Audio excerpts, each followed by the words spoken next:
Pacific time, 12 noon Eastern time. Let's go ahead and get started on our Sunday morning, November 24th, 2019, continuation of child and adolescent psychopharmacology. I'm Dr. Tom Brady, and we will complete our course this afternoon with a discussion of disruptive disorders, so-called disruptive disorders, as distinct from internalizing disorders, and discussion of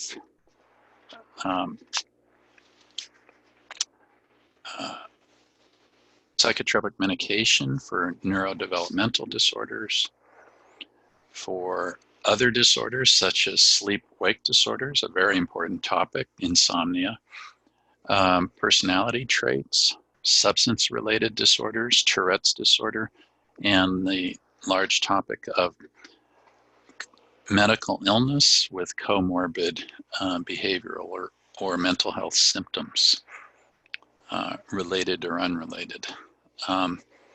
We will look at non-traditional treatment alternatives to psychotropics for children and adolescents. We will go back into a new hit, if you will, on cultural issues, but also gender and sociological considerations. Look at newer medications that have been recently approved, mostly for adults, of course, and look at new trends in medication research, and we'll discuss patient compliance, which is the big boo, right? 50% of medications are not taken or not taken properly, and this leads to ineffective doses, ineffective treatments, and kind of a waste of time all around. I'm going to continue in the format that I did yesterday, that is not by video, but by audio. If you, I am not able to see a whiteboard, Aidan will interrupt us and share any comments that are put on the whiteboard for those that are unable or don't want to do it verbally. And I encourage you to push back at me. I've even made some changes in my notes for future. And that has to do with one of our students, Joy, bringing up the issue of opiate antagonists for eating disorders such as naltrexone, Revia, Vivitrol, etc. And I should have had that as part of that slide for eating disorders, and I'll have that in the future. So Joy, I appreciate your feedback on that. Opiate antagonists are used, not infrequently, with eating disorders to take the edge off in terms of a dopamine rush, if you will, by starvation or bulimia, vomiting, etc.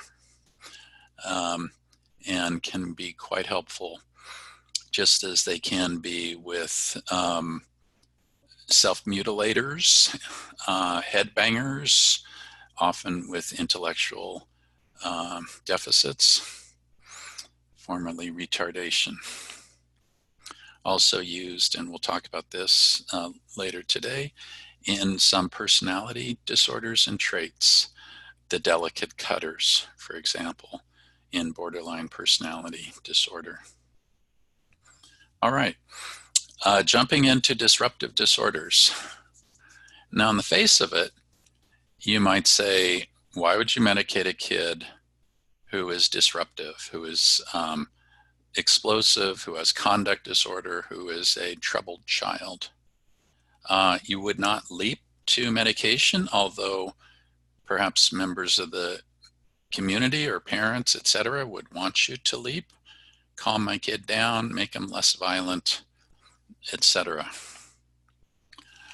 We'll start out with the classic disruptive disorder, attention deficit hyperactivity disorder, and move on from there. Just the housekeeping issue that we'll take a 10-minute break every hour, and we'll have an hour break in midday. All right, this is DSM, attention deficit hyperactivity disorder. So the diagnosis is broken down into 3 types: predominantly inattentive type, predominantly hyperactive impulsive type, and or combined. In the old days, 30 plus years ago, the way I was taught is you've got the spazzy boy in the front of the class putting his hand up and interrupting frequently, pick me, teacher, versus the stereotypical girl in the back of the classroom spacing out and being inattentive in her attention deficit disorder. It's improper to accept stereotypes. However, there is a grain of truth to every stereotype, and there is in this also. It's often not so simple, and often kids are put into a combined category, or they evolve over time or develop over time. And what you often will see with a child diagnosed with ADHD or having those symptoms versus that child 20 years later as an adult and 30 years later as an adult, they appear as an adult more of the inattentive type. The hyperactivity, impulsivity has been somewhat socialized out of them. You don't get too many kudos after a while for being the class clown, for being the disruptor, and it is frequently in a kind of natural way socialized out of you. If you're on a sports team, etc., and you spout off too much, the coach is counseling you to knock it off and be a team player. That doesn't happen with the inattentive type because these folks tend to disappear a little bit in the milieu. I've worked with many an adult patient with ADHD who were labeled hyperactive as kids, and they're not hyperactive as adults. They are inattentive, they have poor concentration, they have poor organizational skills, and they flounder a bit in our multitasking society with their inattentiveness. This is managed in if you look to successful adults with ADHD, they can actually use their deficit, if you will, productively and as an advantage. That means they use rules and writing everything down and having redundant systems of calendars, and they lived with loved ones who say, "Focus, honey," and things like that. And these folks tend to, especially the high intellect ones, tend to naturally ease into a style that works for them as an adult. They're still inattentive. They still may be somewhat hyperkinetic, but they chill. They take a deep breath before they go into that business meeting.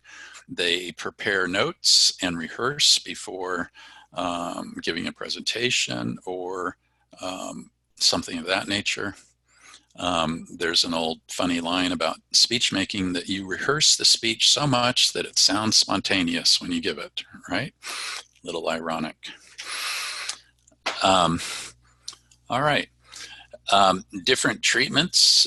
Behavior mod is the treatment. It's what society overall pushes on outliers to behave, to shape up, to be part of the team, to get with the program, to sit in the principal's office quietly and contemplate, take a break in the hall, give these kids breaks but put them to task when they are in the classroom. Now that may mean small groups, it may be individual, in the corner, quietly working on their work while others are working on their work. It's very important not to stigmatize, denigrate, etc., these behaviors. And don't go back to the old days where a teacher might announce, it's medication time, and the 5 kids out of the 25 that have ADHD and have daytime meds line up at the teacher's desk, embarrassed, stigmatized, made fun of, etc. Those days, I think, are long gone. And we use artful medication that's more long-acting, so that they usually don't need a school dose during the school hours, but can make it with long-acting stimulants, for example, until the end of school. And then there's a debate, do you want to medicate the kid at 3 or 4 p.m. when they come home from school and have a quieter, more focused evening where they get homework done, social time, family time, TV, social media time, etc., in a calmer state or in their untreated state? It's a legitimate argument. I'm in favor of, if medications work during the day and help with school, they should be offered in the afternoon, but they should wear off by bedtime, so that the kid doesn't have insomnia, which is a standard side effect of stimulant medication. All right. After the stimulant medications, we're going to talk about beta blockers and alpha agonists. These are blood pressure medications that knock out a bit of your sympathetic nervous system, your flight or fight or fear response. This is a stage in the course over the past 20 years that I have called in my Labrador Retriever, my black lab.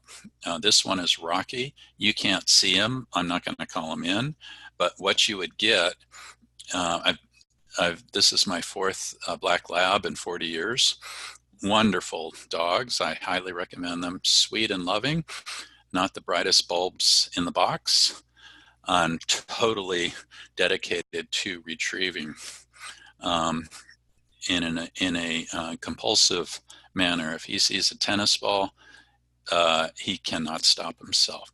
So what I would do, and I'd like you to figuratively do this with your pets, is take a look at them from a profile position and notice, this is kind of corny, but it's pretty illustrative.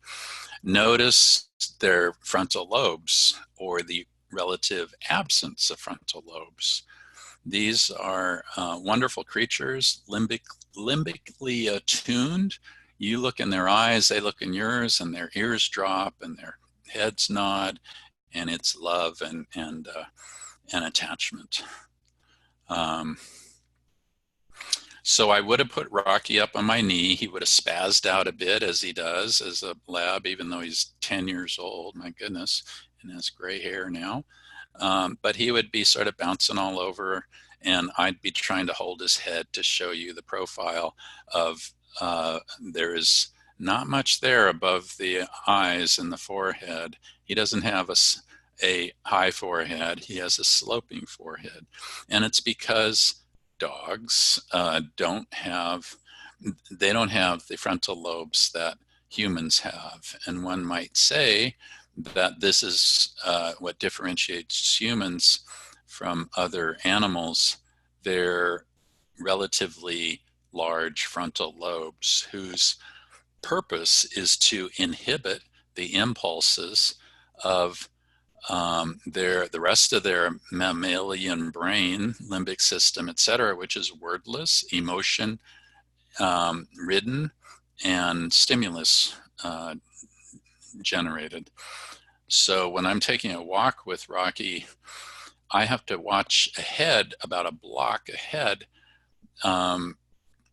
because if he sees a rabbit before I do, he will bolt for that rabbit and I'm trained, but one of my dog walker friends, Rocky, didn't let go of the leash and scraped her face on the pavement. And so these are impulse-driven creatures with low frontal lobe activity. Anyway, it makes a cute part of the course, and I apologize that I can't do that with Rocky, who's just an adorable, sweet, pain in the neck dog. All right. So recall, or do you know, that beta blockers and alpha agonists, knocking out a bit of the sympathetic nervous system, are used to treat stage fright and social phobia. So there was a time I used to joke that my mother didn't raise me to give speeches, and I had to learn the hard way how to do that with speech coaching and practice. How do you get to Carnegie Hall? Practice. I used to use 10 milligrams of propranolol before I gave a big talk. And it had two effects, one beneficial and one not so good. The beneficial effect is that it certainly lowered my anxiety and fear of public speaking and word finding. It's what was I going to say? I forgot my train of thought, and oh my God, I have to read my notes word for word because I'm so nervous. I did away with all of that with propranolol. I could give a much more spontaneous speech. Again, rehearse, so that it sounds spontaneous when you do it. Then there was a day that I had the wrong trousers on. I always had a few pills, 10 milligrams of propranolol in my gray flannel slacks. And I wore the different slacks that day. And I had to give a big talk on my psychiatric unit, visitors coming. I think there were 100 people, invited. Some topic that we were going to talk on, some clinical topic.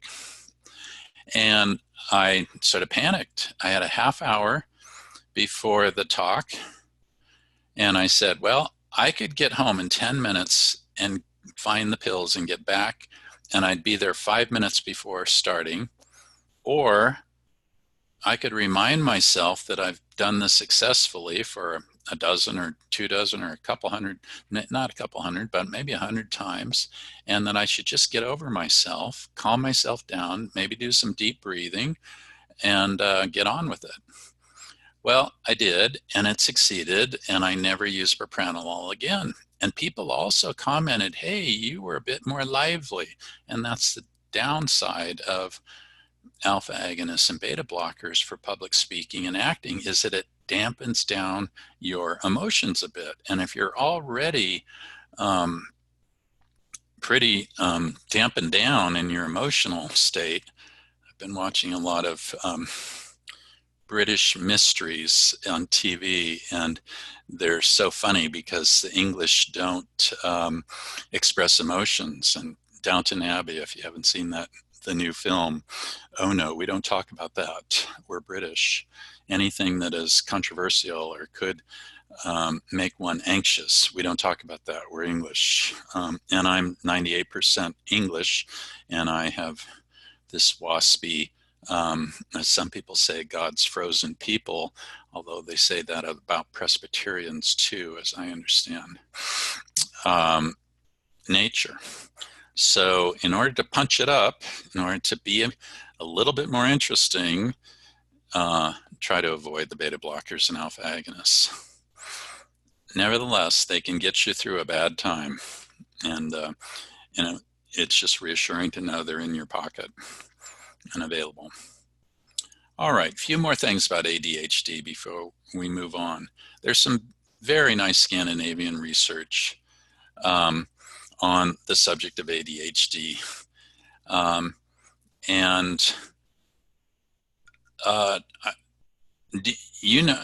Did you know, I think I told you yesterday, but that ADHD in the old days used to be called MBD, minimal brain dysfunction. And that is, the frontal lobes are sort of if you're going to have brain damage, it tends to happen I hesitate to say this because I'm out on a limb with this. But I was going to say it tends to happen in the frontal lobes. Of course, it can happen. Brain damage can happen anywhere in the brain, as well as anywhere in the body, if it's due to hypoxia, lack of oxygen, um, a birth injury, a congenital insult, such as alcohol, fetal alcohol syndrome, cocaine, in utero, etc. It might be a genetics or a gene mutation situation that results in ADHD. And nobody has exact answers on this of what is most prominent, but I believe that hypoxia, even minor hypoxia in birth, sets people up for ADHD. Um, I've seen families that have ADHD run through the families, um, and I treated a family for this with the dad having ADHD, the mom not, but all the kids having different intensities of ADHD. And mom persuaded me that there was no birth injury, everything was normal with the deliveries, etc. So it wasn't due to hypoxia. So why do stimulants work? For a very simple reason. They juice up the brain. They activate the brain. They activate all the brain. They also activate the frontal lobes. And if you activate the frontal lobes, you're going to have inhibition of impulses. It's that simple. So when someone says to you it's a paradoxical effect that ADHD meds calm someone down, you give someone a stimulant and it calms them down, that's paradoxical. Well, it appears paradoxical, but it's really much simpler. It juices up the brain. It activates the frontal lobes. So this paradoxical effect is appearance only. You could say it's paradoxical, but it's not really. That's too simplistic. There are disorders that affect neurotransmission of the corticostriatal thalamic cerebellar loops. There is abnormal dopamine and norepinephrine transmission in these cases. Can also relate to regional blood flow. And they've done some interesting functional PET scans in hyperkinetic kids where they show that stimulants increase activity in the putamen and decrease cerebral vermis blood flow. In inattentive kids, stimulants decrease putamen blood flow.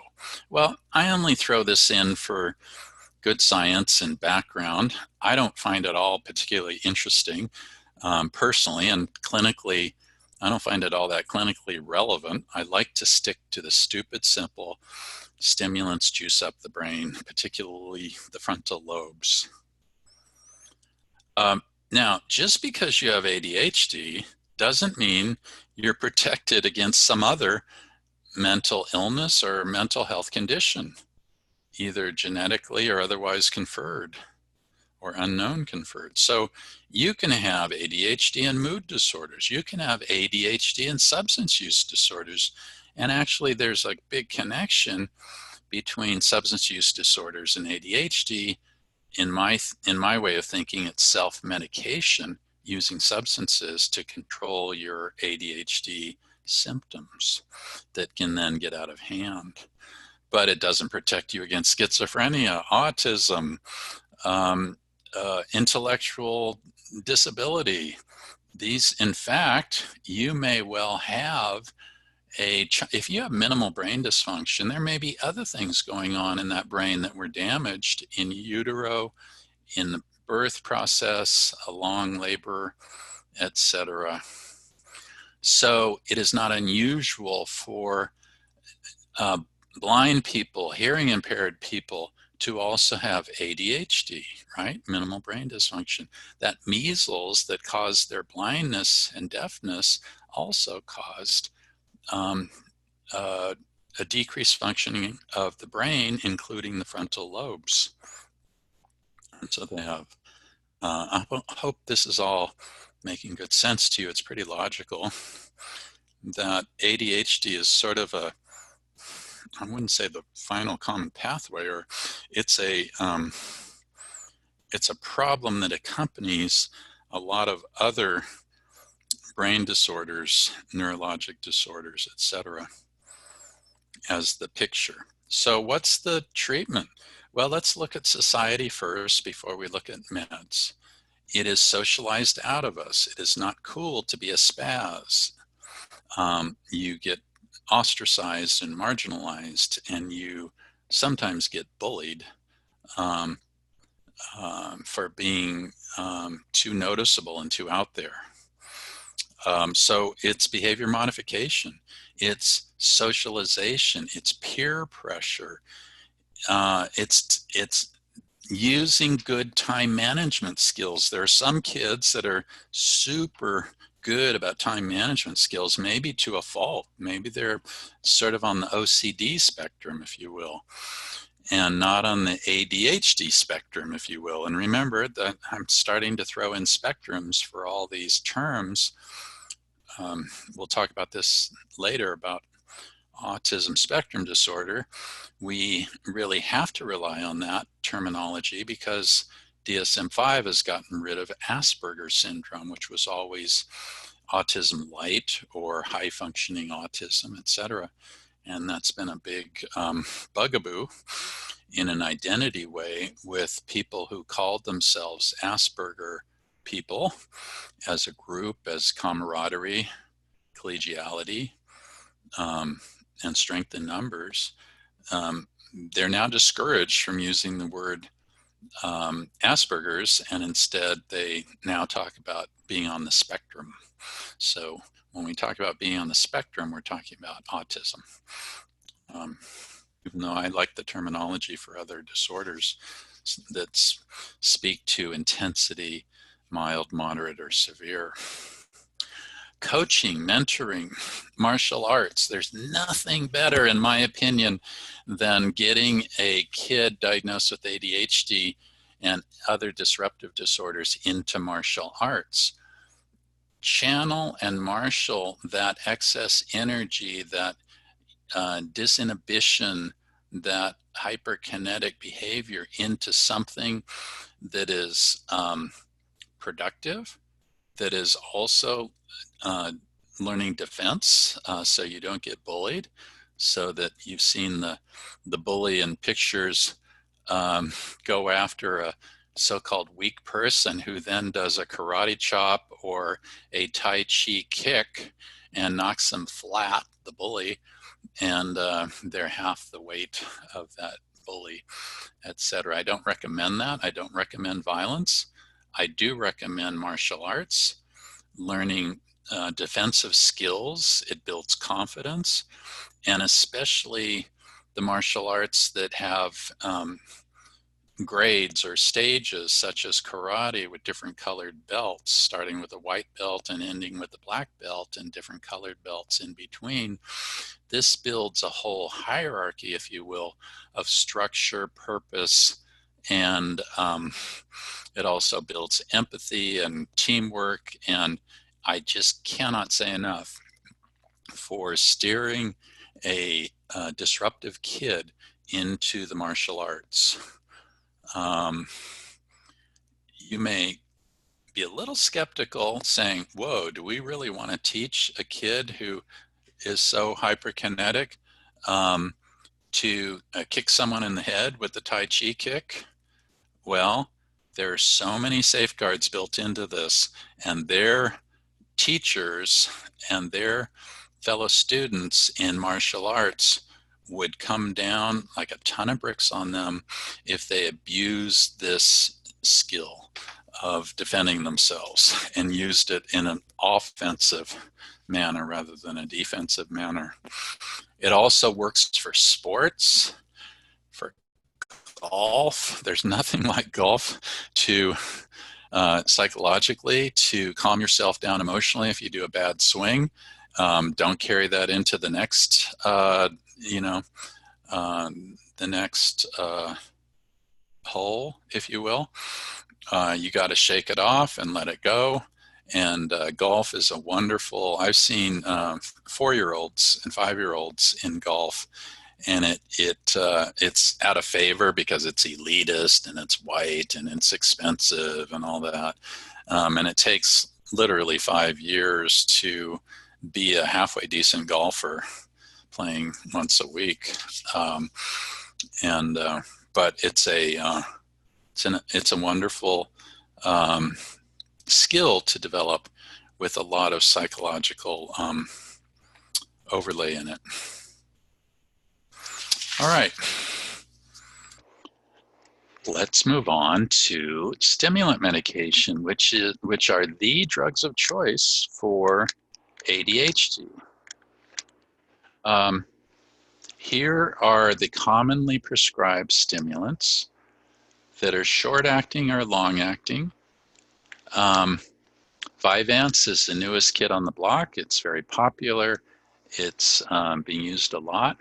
Methylphenidate, Ritalin, is the old kid on the block that's been around for 40 years. And they even have patches and long-acting, the Ritalin SR, sustained release, Metadate, Concerta. These are long-acting Ritalins, if you will. Here's the wonder of Ritalin. If you have a kid who presents with ADHD,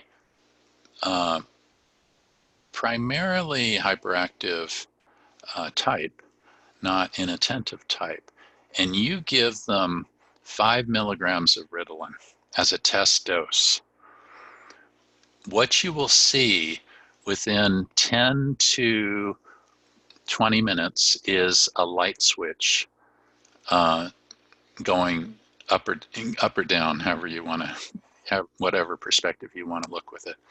The kid will be calmer, will be more focused, will be less hyperkinetic in your office, and it will be dramatic. Everybody will know it. The kid will know it. The parents will know it. So you alert them. What I always do, have always done with kids I diagnose with ADHD and feel that a stimulant might be helpful, is I say, Mom and Dad, let's do it, and kid, let's do a test dose. 5 milligrams of Ritalin. It may be not what we'll end up with, but I want a confirmation that this medication will be helpful, that this class of medications will be helpful. And so go home, get out a diary so you can jot down some notes, jot down the time that you give the kid the medication, and then out of the corner of your eye, in 15 to 30 minutes, observe the kid for hyperactivity, for focus, and impulsivity. And if they see a huge light switch going off and the kid calming down, they are a candidate for stimulant medication, and they are, it confirms somewhat the diagnosis of ADHD. Now, a caveat in that, of course, is that if you give anybody a stimulant medication, they're going to be more focused and calm down. But are they going to calm down that hyperkinetic behavior, that impulsivity? So I don't know about you guys, but I, as a college student in the 70s at Berkeley during the Vietnam War, I and many others occasionally took speed to stay up all night to write that term paper that we procrastinated with. It totally worked. I crashed the next day, but I focused and got that paper done. I think I did it once or twice. And then I learned better study habits, so I didn't have to do that. By the way, I don't want to make an aside, but there is a dramatic shift that I did in my study habits as a college student that transformed my success, if you will, in school. I had been accepted to Berkeley as an 18-year-old. I think I was by now the 9th person in my family in 4 generations that have gone to UC Berkeley. My parents met as students in the 1930s at Berkeley. My grandfather, one uncle, a brother, a nephew, and a cousin or two. And I had come from a boarding school, was a smart kid that really sloughed off in high school and initially at Berkeley, the way smart kids can do until they hit a wall with other smart kids and they realize, shit, I don't know how to study. I don't know how to bear down. I don't know how to get through this. And I learned a fundamental lesson during that time after a few failed courses of you have to actually study and be a week ahead of everything. You can't just go into a lecture cold. You need to have read all the material for that lecture and have the lecturer reinforce the points that you've already learned. Perhaps you'll get some answers to some questions that arose for you when you were studying before, but don't go back to the old way of never being prepared and sloughing through and writing term papers the night before when you procrastinated and needing something like speed to get you through it. It's a setup for failure. And I've learned that lesson since. I've always been prepared after that. And I have dropped a whole level of anxiety and worry about school and ended up getting straight A's. So I highly recommend it. I don't think I could have gotten through medical school if I had used my former study habits, whereas I sailed through medical school at the top quarter of my class with new study habits. Okay, let's get back to stimulants and why use this one or why use that one. After you've done a test dose with Ritalin, I don't think it's absolutely necessary, but I think it's very helpful.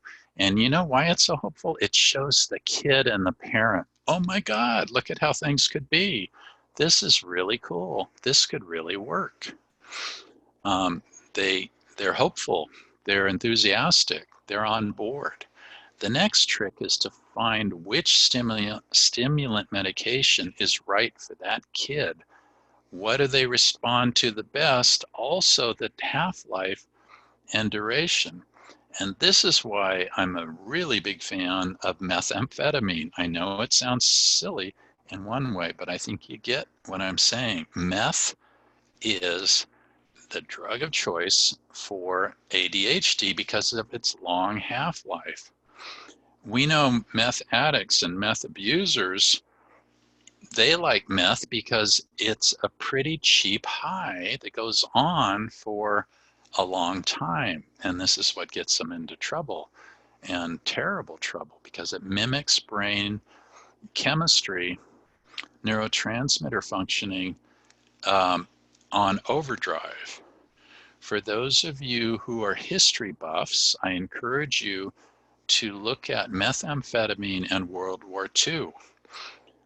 Hitler was getting, if not, I think he was getting daily shots of speed, which aged him horribly and had him make even worse decisions in World War II than he otherwise was making. And he was a speed freak when he finally committed suicide in the bunker, as were many of his cohorts, as were the Luftwaffe pilots in World War II, as were the American pilots who had to stay awake for 12 hours at a time, or 24 hours with their bombing missions. A lot of people were taking speed in World War II. And if there was any drug that fueled the war, it was methamphetamine. It was speed. Very interesting history.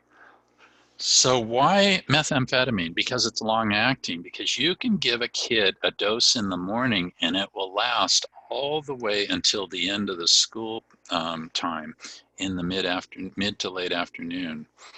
And you can avoid that old silly line of teacher lines up the kids for meds, or otherwise stigmatizes the kids. You have to go to the school nurse. All ADHD kids, it's almost like on the loudspeaker. They don't do that, but almost. All the kids with attention deficit hyperactivity disorder went to the school nurse at a certain time during the day to get their pills. You don't need to do any of that. Just use a long-acting medication like Desoxyn. That's my favorite to use for kids, school-age kids. Now, okay, so now they've made it to 3 or 4 p.m. and it's wearing off. Even the half-life is longer. The active life is about 8 hours, give or take, or 6 to 8 hours. So what do you do for that evening?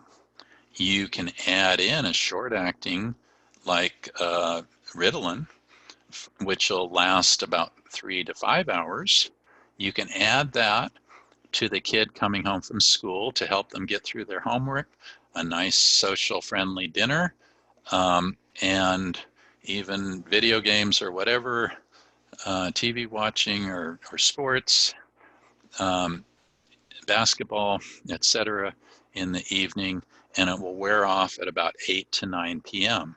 That's really my ideal for treating school-age children, is to have the effects of the medication wear off an hour or so before bedtime, because otherwise it may keep them awake, and you do not want to add to their difficulties chronic insomnia. All right. By the way, if they have chronic insomnia and it's not working the way I'm describing it, perhaps they have a comorbid juvenile bipolar disorder. Perhaps they have the great masquerader juvenile bipolar disorder, and it's not ADHD, because remember, stimulants will help anybody activate their frontal lobes more, and they'll be even more concentrating and focused, etc. Being able to put together that model train with its 500 parts in a very detailed way. All right. The pharmaceutical companies have come up with some pretty clever combinations, such as mixed amphetamines, Adderall. Adderall is probably one of the most popular prescribed medications. I had an acquaintance present at a conference a number of years ago, Adderall Diaries, and his experience with being prescribed Adderall during his teenage years. The idea is to use a mixed amphetamine. That is, what I mean by that is a so-called racemic mixture is left-handed or right-handed in its molecular formulation. And single, not mixed amphetamines are either racemic or, shoot, what's the other one? Left-handed, but that's not the right word. They're right-handed or left-handed oriented molecules. In other words, they're kind of like corkscrews that are clockwise, that go up or down, clockwise or counterclockwise. The idea is that it smooths the onset and the offset. I actually think this is nonsense, and I don't think there's any scientific validity for that. Nevertheless, Adderall works. It works well, and okay, use a mixed amphetamine instead of a so-called single amphetamine. But I don't buy that this soft onset and soft offset. It's been my experience that it's more like a light switch, on and off. And the kids aren't necessarily focused on this, but if you tune in the parents, then they'll say, oh my God, it's like a light switch.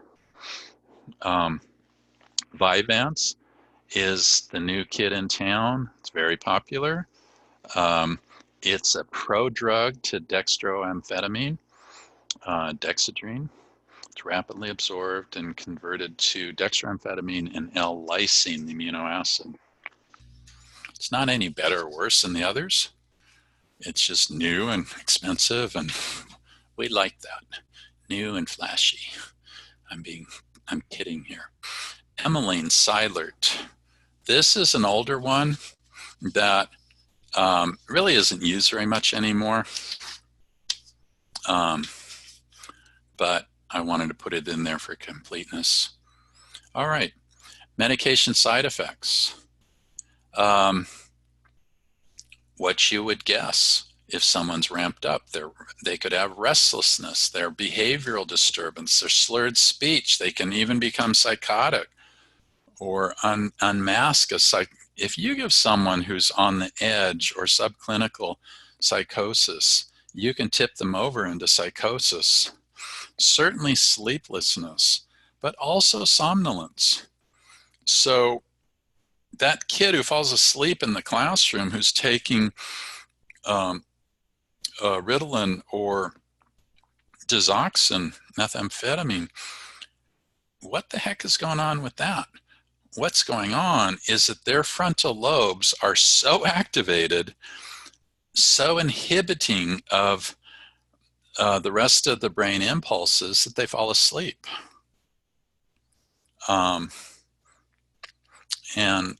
That's pretty amazing. It looks paradoxical, right? Give someone speed and they fall asleep? No, it's because you've activated their frontal lobes to such an extent that it dampens down the rest of their brain activity, if you will, the impulses, etc., and they fall asleep.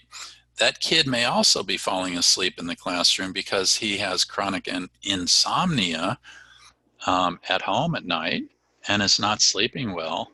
And just like we all know when we've done all-nighters and the rest, that when we finally close our eyes to take a nap, we'll be asleep within a few minutes if we're exhausted, if we're, we've overdone it.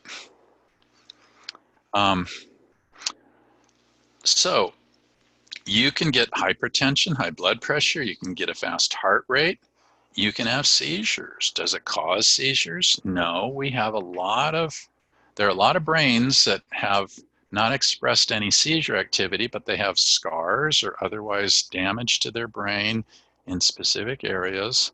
Maybe a head injury, a football injury, a concussion, a car accident where they hit the windshield and they, are a little dingy for a while. Well, they probably have a little bruise on their brain, and they won't have a seizure unless you jack up their brain activity, and then you'll see a seizure. So it doesn't cause seizures, but it can unmask seizures.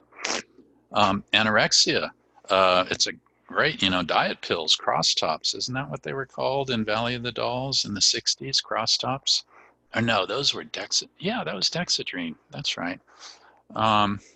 So diet pills, terrible way to diet because it just ramps up your metabolism. It speeds you up. It does make you less interested in food, but then you get dependent on the drug, and you can't sustain the diet, is my point. Stimulants are also used for melancholic depression in the elderly, which is not uncommon to have sort of a mopey, weepy, listless, staring at the wall elderly person, and you put them on antidepressants and it somewhat brightens their mood, but they're still listless. Well, give them a little speed, give them a little Ritalin or methamphetamine, and it gets them out of their wheelchair, figuratively and literally. Gets them moving, gets them activated.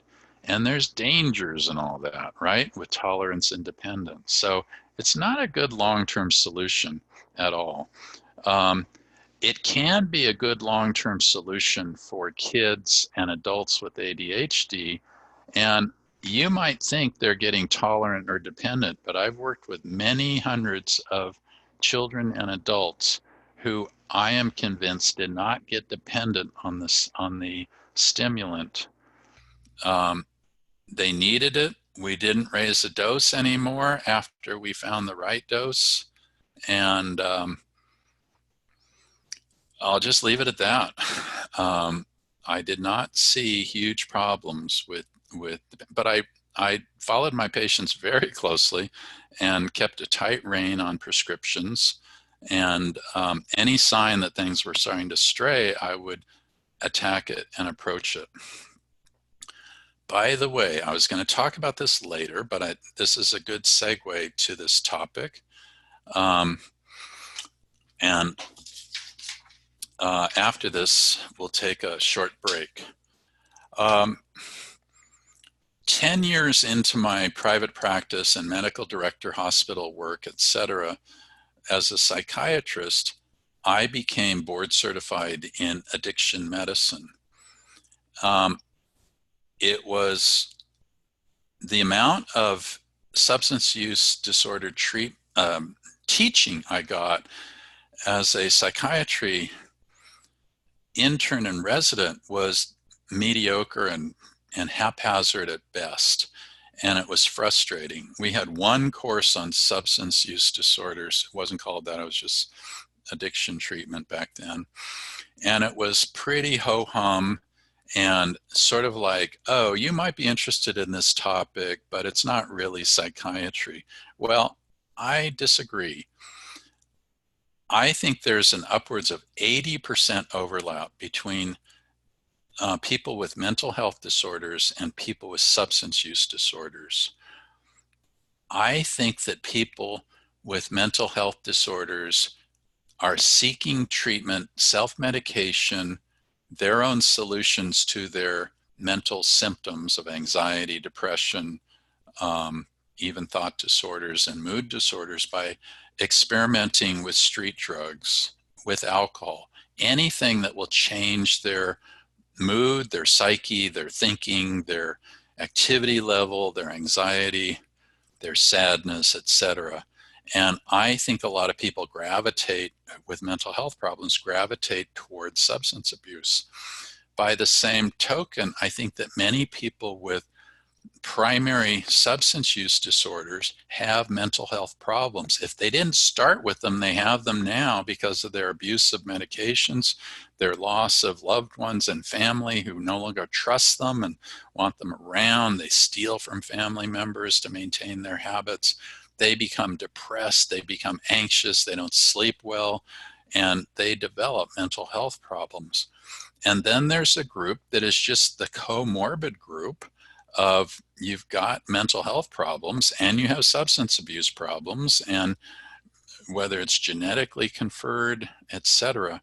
So in 10 years after I finished my training as a child psychiatrist, I undertook 2 years of my own training outside of work and became board certified in addiction medicine, and it just opened up my world. I feel much more confident in my work with patients, and I think I'm much more helpful than I was. So my punchline to you guys is I encourage you to get formal addiction treatment training to complement your work as clinical psychologists if you haven't done so already.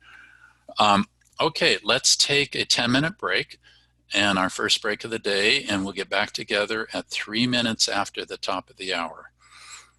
Thank you. Let's go ahead and resume. Before I move on from this slide, 129, describing potential side effects of stimulant medication, let me mention that stimulants can worsen psychosis and can worsen tics. Now, they don't necessarily worsen tics, right?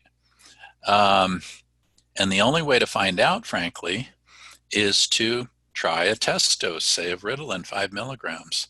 And if you see the kid who you have given a provisional diagnosis of Tourette's disorder, for example,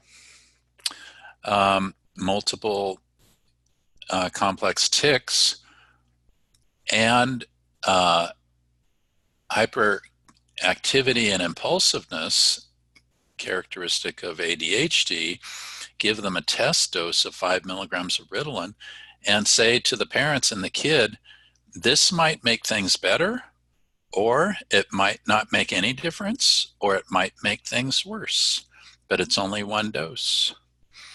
So if the tics don't change, but the hyperactivity and impulsivity decrease, it would be worth considering prescribing a stimulant medication for this kid with Tourette's.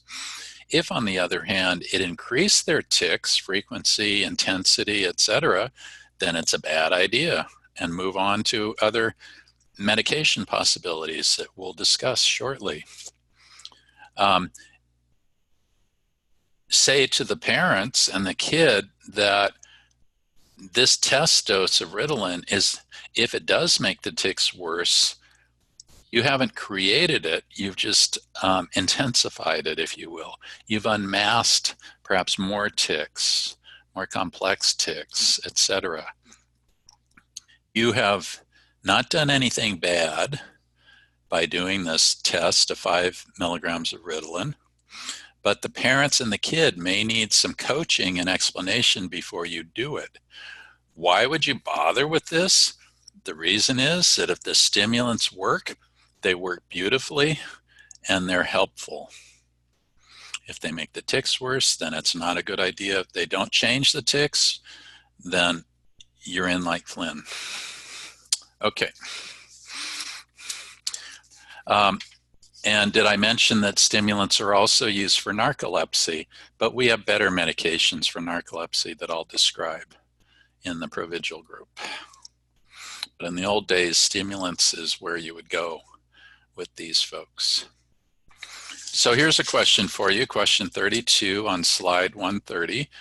Methamphetamines may play a role in A, substance misuse, abuse. Notice I don't say treatment, I say misuse. B, obesity treatment. C, ADHD treatment, or D, A and C only. That is substance misuse or abuse and ADHD treatment. Well, the answer is D. No one legitimately claims anymore that that stimulants are used in obesity treatment. That's the old Valley of the Dolls days from the 60s and 70s, and takes on a whole life of its own. Can't be sustained. As soon as you stop the stimulants, you regain the weight because it's a lifestyle thing, right? And also, you've now slowed down your metabolism. Perhaps you've doubly slowed it down because you've jacked it up so much with stimulants that they'll gain even more weight than they had previously lost. So it's a big mistake in obesity treatment.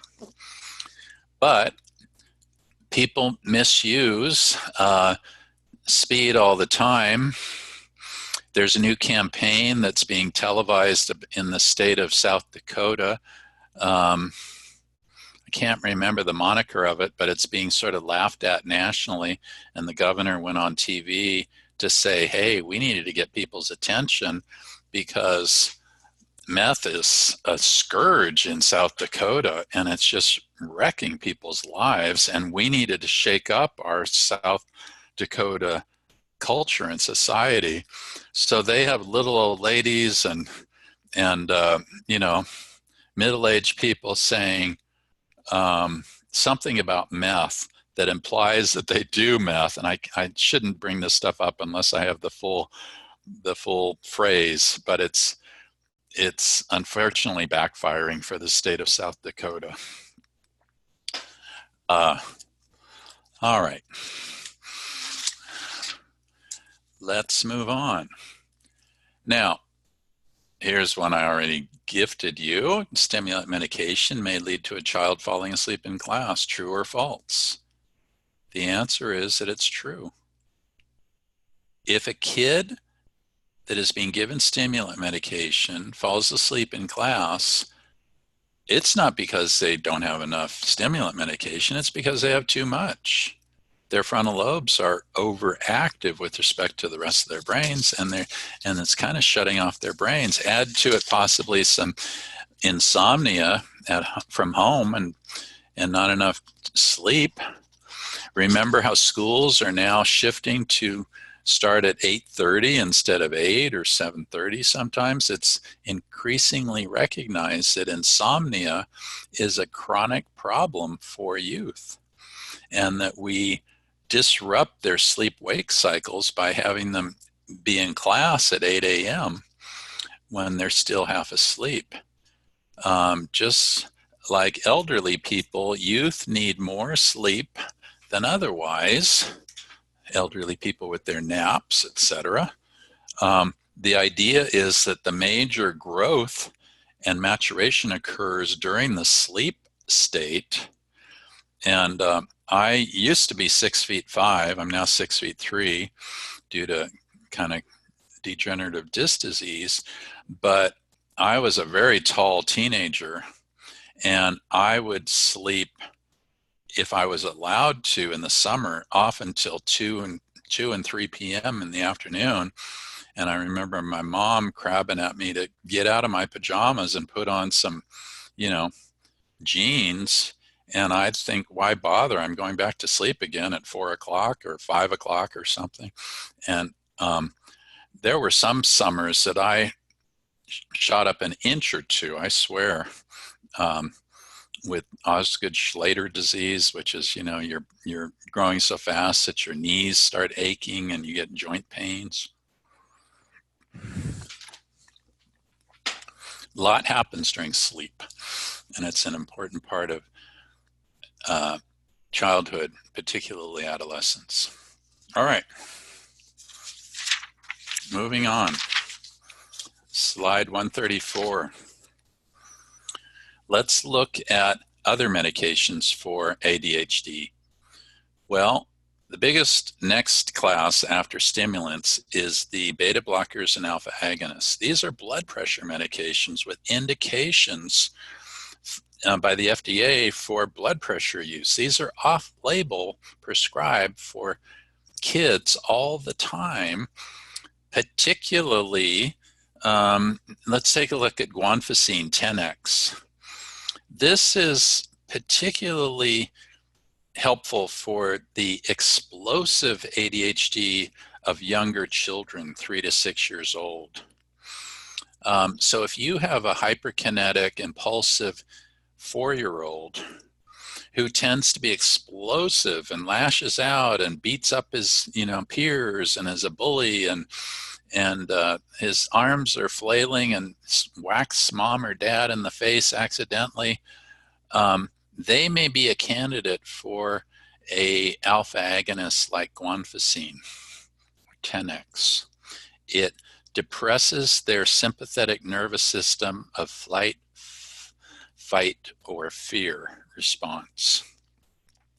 They have guanfacine in extended release, Intuniv.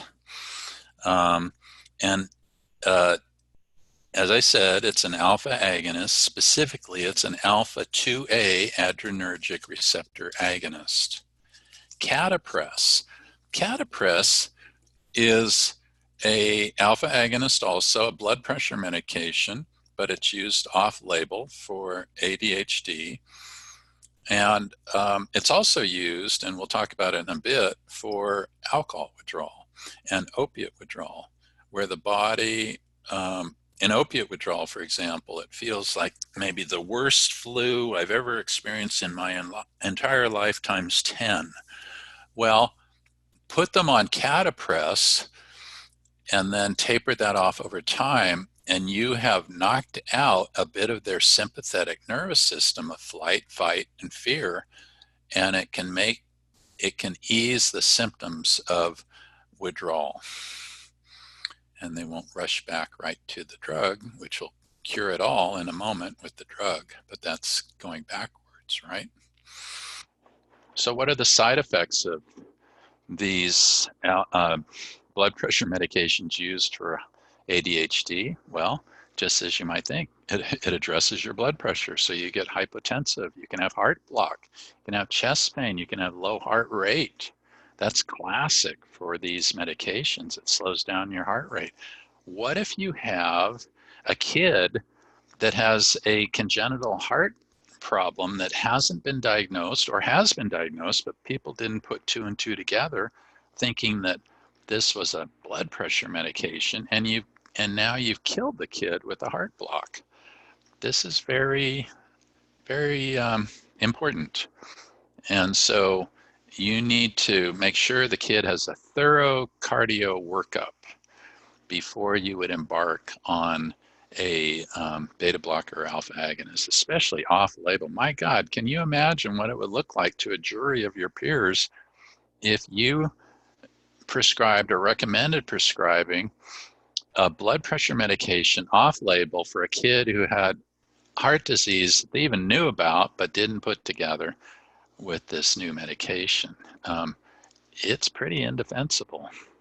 So get that baseline EKG, even on that 3-year-old, even on that 5-year-old, certainly that teenager, and get a baseline and then send them back for an EKG after they're on the medication to make sure that you're not bringing on a low heart rate, heart block, even an arrhythmia, something like that. You can also get confusion and sedation and dizziness. You can get nausea and vomiting and constipation. You can get Raynaud's phenomenon. You can get a skin rash. Are you guys familiar with Raynaud's phenomenon? This is a classic thing that could happen with long-term smokers, where their capillaries at the end of their digits start sludging up due to long-term smoking and sludging of the platelets, etc. So that first they become kind of numb, the fingertips and the toe tips, and then, God forbid, they start falling off. You've actually decreased the blood flow so much to that digit that, and you can see some long-term chronic smokers. It doesn't happen very often, but it does happen. I have a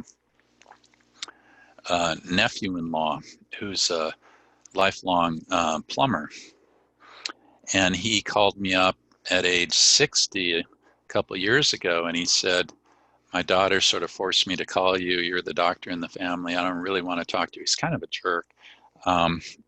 Country mountain man who has kind of no respect for anybody, and he's a long-term alcoholic and a 2 or 3 pack a day smoker for 30 or 40 years. And he said, my fingers are getting numb and I can't hold my tools anymore and I can't work anymore. And I said, I suspect Raynaud's phenomenon. He looked it up and said, oh, that's a woman's disease. You're a crock, Uncle Tom. And that was the end of that. He hadn't spoken to me before for a number of years, and now it'll be a number more years. Well, it isn't a women's disease. It's nonsense. There isn't too much to do about it either, except stop smoking. But it can lower your blood pressure and lower the, and if you have sludgy blood anyway from cigarette smoking, for example, it can do wicked things for your digits. All right.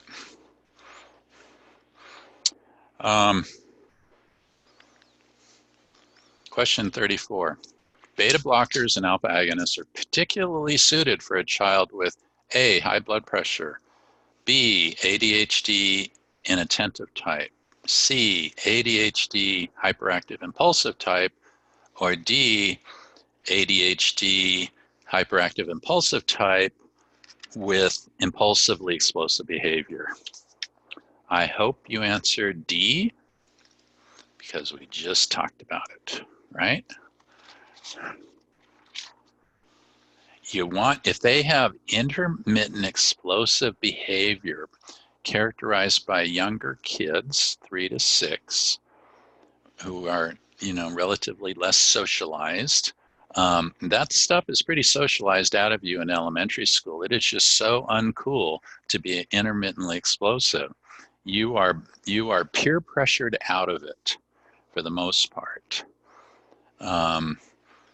But these kids haven't made it to school yet. Okay. Now let's move on to psychotropics, other psychotropics that are commonly used for ADHD. Let's start with Strattera, atomoxetine. This is a failed antidepressant that the drug company did numerous studies with it and found out it was a lousy antidepressant. It's a noradrenergic antidepressant. But what do you know? It tended to work for ADHD. And so now it's exclusively used for ADHD. It's not FDA indicated for children under age 6, but it's used all the time. And it's a relatively safe antidepressant that does not have addictive potential, dependency tolerance, the way the stimulant medications do. I've had moderate success with it. It's not as dramatic as the stimulants. It's not an on-off switch, but you wouldn't expect that with an antidepressant, right? Let's look at antidepressants in general. In the olden days, we would prescribe the tricyclic antidepressants for these ADHD kids in a pretty crappy manner, in my opinion. We would use the sedative side effect of the tricyclic to calm them down and put them into a bit of a haze or fog. It calmed them down. A lot of the earlier antidepressants were mixed neurotransmitter antidepressants, meaning norepinephrine, serotonin, sometimes dopamine. So the norepinephrine effect of the antidepressant seemed just like Strattera, which is a cleaner, newer antidepressant, noradrenergic, to work for ADHD and use the side effect of sedation a little bit to calm these guys down. I say guys because that's what we stereotypically think of with ADHD, the hyperactive impulsive type. Mood stabilizers. Some people have used lithium. Some people have used Tegretol, Depakote. Hard to separate out. These kids who are violent in their adolescence, etc., may benefit from a mood stabilizer. And they also may manifest some of these symptoms as hyperkinetic, impulsive, explosive. So there is some logic to it. I've never, frankly, felt too compelled to go that route unless I can pull out of the family history a pretty strong mood disorder running through it. Mom or dad, sibling, bipolar, etc. It may be a undiagnosed bipolar disorder, the juvenile bipolar disorder, the great masquerader, or they may have a co-occurring or concomitant mood disorder along with their ADHD symptoms, that by calming down the mood disorder and stabilizing that, they are in turn less impulsive, explosive. They're better defended, if you will, from a psychological point of view, if that makes sense. But I kind of need for myself in my practice and my treatment of these kids to pull out of the family history some pretty strong mood disorders in the family to go that route. Unless I can see that ADHD kid having cycles like every springtime in May, they start getting more wigged out, which is classic for bipolar. In the winter time, the symptoms tend to recede. They're more depressed, but then they get activated after Christmas, and you look for mood cycles in a mood disorder. Modafinil, Provigil. This is an amphetamine-like stimulant that is not a stimulant, and it's not an amphetamine. And it's FDA approved for narcolepsy. It's really quite an amazing medication. And I will confess to you that I took one dose of it one night when I was doing my executive MBA.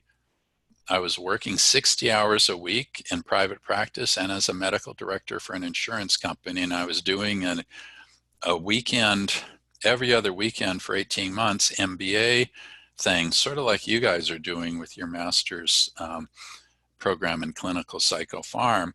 And I just had to produce a paper by 8 a.m. the next morning, and I was exhausted and falling asleep.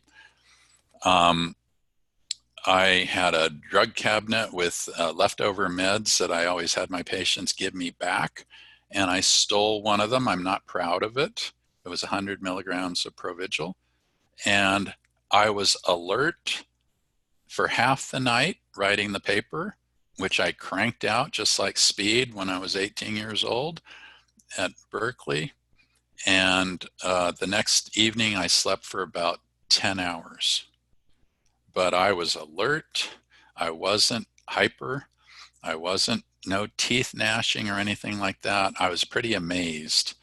And I have polled other people, including some friends who have to do all-nighters in their work or are writers and have deadlines. And they will tell me about their experiences with modafinil. Better living through chemistry, right? Now, our modafinil, or Nuvigil, is just the new kid in town that basically is broken down into modafinil, metabolized to modafinil, and it is simply a Me Too drug developed by the pharmaceutical industry to extend their patent on this medication class. It's just as good or just as bad as Provigil. For the sake of completeness, I want to throw in two medications, galantamine, Rimonil, and donepezil, Aricept, which you may recognize as Alzheimer's medications. And here's the logic in that. If you can activate the brain, including the frontal lobes, with the patient with Alzheimer's dementia or Alzheimer's disease, you can help them to return to some level of previous functioning that they have been losing. So why wouldn't it work with ADHD kids? And in fact, it does. But it's so off-label. I've never used it, but I have to give it to you as for completeness that it's reasonable from a pharmacologic point of view to use it. And there have been some good studies, although small and brief. One was a Harvard study of 13 ADHD kids who had failed stimulants, antidepressants, and antihypertensive. They either couldn't tolerate them or they didn't respond. So it'd be logical that they would be then tried on an Alzheimer medication. In this case, it was galantamine, and it improved their ADHD symptoms and their executive functioning deficits by 1/4, by 23%. Well, that's pretty significant. So you see where this study was coming from. They had failed every other treatment, every other drug treatment for ADHD. And so you're kind of desperate. And studies have shown that it can be helpful. Just to talk a little bit about these Alzheimer type medications, not only do they treat the cognitive deficits associated with dementias, such as Alzheimer's disease, they even have been used in schizophrenia and in autism experimentally. Now, the FDA has only approved them for Alzheimer's type dementia. What they are cholinesterase inhibitors. It improves cognition, memory, receptors, improves the aspect of cognition relative to executive functioning, and it improves planning, time management, organizational skills, all of which could be helpful for an ADHD kid, right? Okay, Strattera. Now this is a trick question, and this is a typical trick question.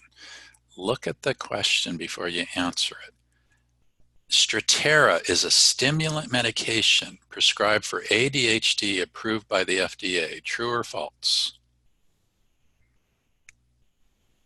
The answer is it's false. Not because it doesn't work. It's false because it's not a stimulant medication. It's an antidepressant medication. So always read questions for tricks. Again, if you see always, never, etc., that's a trick to lead you down a garden path. Life is not always or never. And you have to have the basic facts about a drug And that was a trick that I threw in there on purpose to alert you. You might say, oh, yeah, it is a medication. Yeah, it's substitute for stimulants. And yeah, it's ADHD approved. Well, it is ADHD approved, but it's not a stimulant medication. It's an antidepressant medication. So you've been warned about tricks. By the way, I tried very hard in my final graded exam not to have any ambiguous or trick questions, no gotcha questions. I think that's kind of adds on a layer of something by the teacher, and I don't find it very helpful. At the same time, I want to train you to be alert for such things.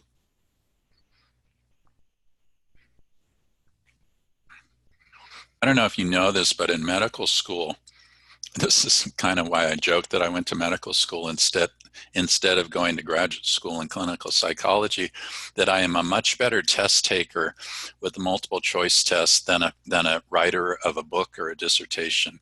At least that's what I claimed at the time. And so every Monday morning for the first 2 years of medical school, which is kind of the, you know, the science part of pharmacology and histology and anatomy and all that, we'd have a Monday morning test at 8 a.m., a multiple choice test. And you become adept after a while on how to psych out a question, not even knowing the answer, by these kind of things like always or never. And you, hey, there's enough B's in this list of multiple choices. I better, there's all these little corny tricks you use in taking multiple choice tests to figure out the answer when you really don't know the answer, or you have to guess. It will help you guess the right answer if you understand about test taking tricks, if you will. You also have to know the professor, and some of the professors I found a bit sadistic, and their tests reflected that, of tricks. So you have to be wary of the professor's style. Okay, question 36. Antidepressant medications are occasionally prescribed for ADHD, and as a result, symptoms may worsen. One explanation may be the unmasking of a juvenile bipolar disorder. True or false?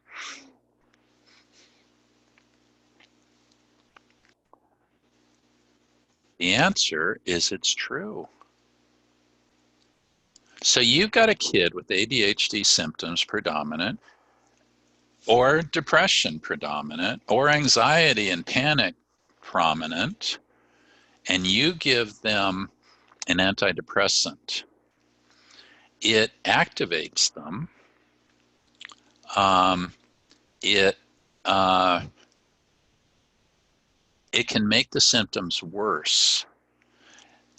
What have you activated? It may be unmasking of a juvenile bipolar disorder that showed itself as ADHD, but then you start digging down in this diagnosis and you see this family history of mood disorders or substance use disorders, which often go hand in hand. Mood disorders and substance use disorders are a perfect vehicle for self-medicating with substances when you have these mood swings. Oh, I'm depressed now. I need something to bring me up. Oh, I'm kind of hyper and anxious. I need something to bring me down.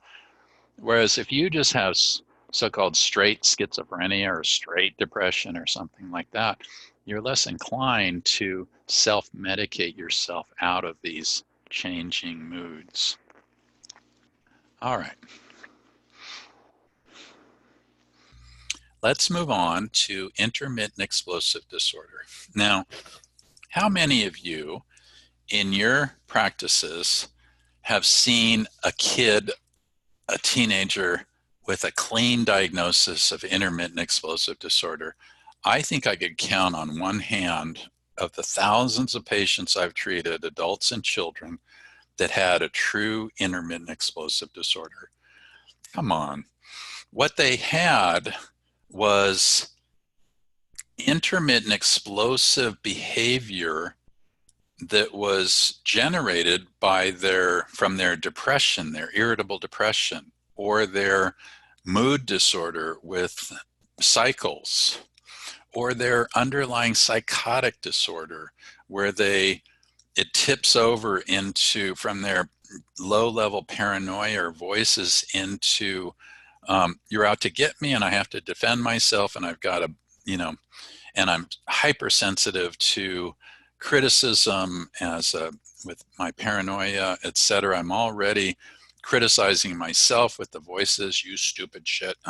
That's a very common one for childhood schizophrenics, paranoid schizophrenics is you stupid shit, you stupid shit, repeated over and over.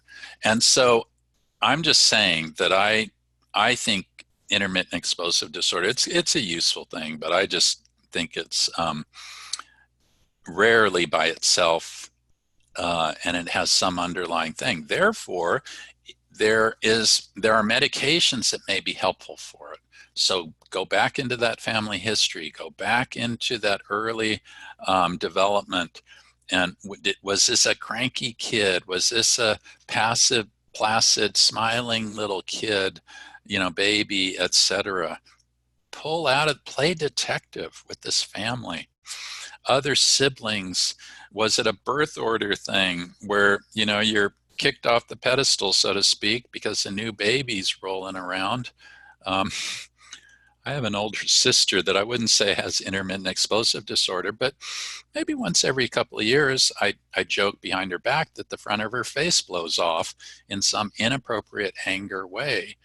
And then she apologizes and, oh, I'm sorry, I had a little freak out. And she's the oldest child of 6 children born in 6.5 years. And once she fessed up to me, she said, I'm kind of a bitch, aren't I? And I didn't want to leap and say, thank God you finally realize it. That would be cruel. She's in her 70s now.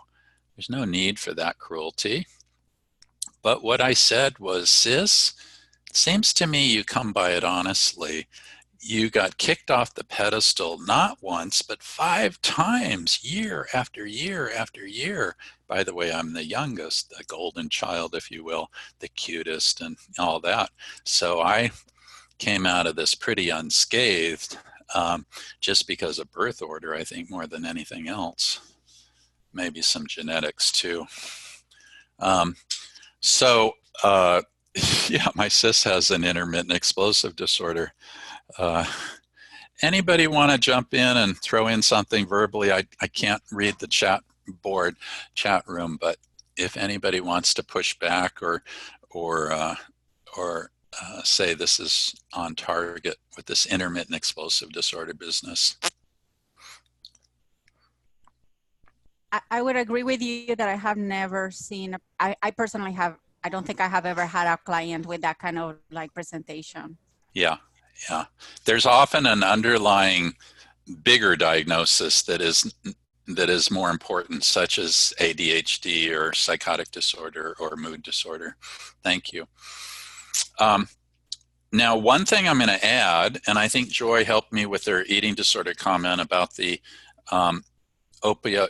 opioid receptor antagonists, that naltrexone could be helpful, right? Knocking out their dopamine response. Some kids get off on, it's almost as though they're addicted to explosions, that they really get a reaction from the family. Everybody backs off and I mean, wow, I didn't realize that my screaming tantrum could make everybody shut up and leave me alone. I'm going to do more of this. I'm getting off on this. Instead of Amazon Prime shopaholicism, you get intermittently explosive and you get off on that. So there is a place for something like naltrexone to take away any euphoria, minor as it may be, for beating up on people. Bullies, they look sociopathic, but there's much more to it than that. But it appears like they they enjoy, they're sadists, beating kids and stuff like that. Well, if there's a flavor of this kid seems to be kind of addicted to going off on people and exploding on people, not that they're in total conscious control of it, but they seem to be getting too much out of it. There may be a case. So I think I'm going to add in that slide for future years an opiate receptor antagonist such as naltrexone. Now, let's a couple things about these meds. The tricyclic antidepressants do reduce hyperactivity. They make you calmer, maybe sludgier, and maybe a little bit befuddled, but that calms you down. So in the old days, there was some logic. Mood stabilizers can reduce impulsivity and aggression, separate from a mood disorder diagnosis. And atypical antipsychotics can reduce aggression by dampening down impulses and even irritable thinking, etc. Now remember that teenagers tend to present with irritable depression more than melancholic depression. And so they may appear to have intermittent explosive episodes when actually they do, but they're depressed. There's an interesting little tidbit about naltrexone and Vivitrol that I just came up with. You may remember Secretary of Health and Human Services, Dr. Tom Price. I think he was from Georgia. And he was initially in the Trump administration and got booted out because kind of shenanigans. I think he was,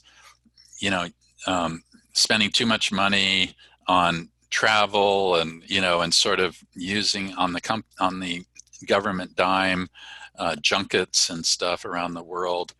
And anyway, back in 2017, he visited the manufacturing plant in Ohio that manufactures Vivitrol. The Alkermes is the name of the company, Vivitrol. And he endorsed Vivitrol. And then Vivitrol took off, and Vivitrol lobbyists went into state legislatures, particularly Midwestern ones like Indiana, and said, hey, we have the be-all and cure-all for your addicted population that's incarcerated. The jails and prisons have become the de facto detox centers for substance use disorders. And that doesn't mean they treat them. That just means that they warehouse them, and they go through their withdrawal often painfully and unhappily, but they're incarcerated. Well, Vivitrol seemed on the surface to be a godsend. They could, it wouldn't help your withdrawal, but it would help your cravings and your dopamine buzz that you'd get for using. And so he endorsed it. And there's the weirdest thing of drug company lobbyists testifying in legislatures with the docs that work for the company backing them up. And I was scratching my head during this time saying, this is weird. This is not appropriate. This is dictating medicine and treatment through legislatures, through state houses. There's something very wrong with that. And indeed, there is something wrong with it. These lobbyists have no business lobbying legislatures to promote one treatment over another, especially when they make big profits. Vivitrol is quite expensive. I was going to get a figure for you, but I didn't. It's several $100s a dose. Well, for example, 700 addiction treatment experts wrote to Tom Price saying, knock it off, stop endorsing Vivitrol from a legislative point of view. Stop your aggressive marketing tactics. You're distorting the industry. This is a useful medication that you are sort of like Neurontin, that you are ruining by saying it's a cure-all. And And it provided millions of dollars by the state legislators to the company to provide these so-called free doses of Vivitrol. So you got to be careful with the politics and the lobbying and look at biases. All right. Now let's shift to another question, question 37. Antidepressant medication prescribed for children with intermittent explosive disorder may increase presenting symptoms. True or false? Yes, indeed. The answer is it's true. Why? Maybe they have juvenile bipolar disorder. Maybe you have unmasked that in them. Maybe they have an underlying psychotic disorder that the antidepressant is not only not helping, but activating their brain to make them more psychotic in a subtle way. All right. Moving on. We'll take a break in about 5 minutes.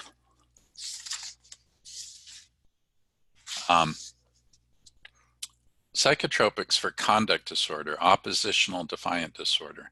Now, this is not as bad, in my opinion, these diagnoses, as intermittent explosive disorder, but I think they are overused and not helpful very much. But there are clean and discreet kids, so to speak, with their symptoms that have conduct disorder and oppositional defiant disorder that tend to be on the sociopathic character disorder side of things, narcissistic, sociopathic side. Juvenile delinquents in the old days. So when I think about these medications, I think about locus of control. How much internal controls, self-controls, does that kid have relative to their environment? How many external controls are there, does that kid need, because they have relatively few internal controls, locus of control. So I like to sort of think about these in terms of internal versus external locus of control. And I don't think I invented this, but I came up with something that I'm sure I stole from somebody else many years ago called the hydraulic model that I found kind of helpful and useful. And bear with me for a moment as I describe the hydraulic model of control, or self-control, if you will. Picture in your mind's eye under the sink that U-shaped tube that has water standing in it to keep a seal, if you will, for the plumbing system. If there was nothing in that U-shaped pipe, or that U-shaped pipe wasn't U-shaped, but directly went into the sewage system, plumbing system, you would have sewage gas and stuff seeping up into the sink through the trap of the sink. And that would be kind of creepy and disgusting, right? So that's why, if you didn't know it already, you know it now. You have a U-shaped tube under every sink. And so think about that U-shaped tube, and just in your mind's eye, make one side of it external control and one side of it internal control. There's always a push or a pull, if you will, for homeostasis. Water is going to level itself out, right? It's going to be level on one side of the U as it is balanced with the other side of the U. However, now throw in external and internal locus of control. Say that the water is pushed down in the external side, meaning that there's a lot of pressure on the external for controls. That's a highly controlled kid, maybe incarcerated, maybe in restraints, otherwise, maybe a very strict upbringing, perhaps religiously, flavored, fundamentalist, Christian, etc. I don't want to disparage anybody here. I have to be very careful. But there are some kids that are raised in highly restrictive external ways, and their internal locus of control just doesn't have to be there very much because they don't have to fret about it. They're being controlled. Well, now think of the opposite. Think of a kid with a high degree of internal locus of control, the other side of the tube. They don't need much external controls on them, right? They don't. They do just fine, parked in front of a school desk and happily, maybe obsessively and compulsively working through their homework and happily being entertained in their video games, et cetera, et cetera. Although that's not a great example. I'll take that back. But they have relatively low need for external locus of control, and because they have such a high amount of internal controls. So if that's helpful to you, fine. This plumbing trap hydraulic model, it's a way I describe it to some parents, and they get it in that way. You use all these different tricks to explain things to people. This actually comes from my family, where there's engineers throughout the family through generations, and everybody thinks, or at least all the men tend to think in terms of engineering rules and models. So that kind of appealed to me. It doesn't appeal to me so much anymore, but I still like it. I like simple answers, if you can find them, that explain things. And sometimes for a OC type family that you want them to lighten up a little bit, the kid's already enough internally controlled that you want them to play a little bit and smell the roses and enjoy life and play with the dog and stuff like that. You want them to loosen up their internal locus of control a bit, so you lower the external locus of control and have that balance through that hydraulic under the sink model. All right, folks, let's take a break and get together again at 2 minutes after the top of the hour. Doctor, before we go to the break, I'm going to run the poll. Excellent. Aiden?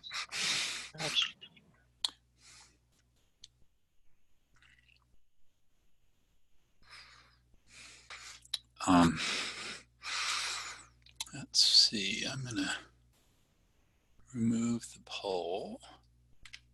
Very good. Hey, do you remember yesterday I mentioned the Kaiser study and I forgot the name of it off the top of my head?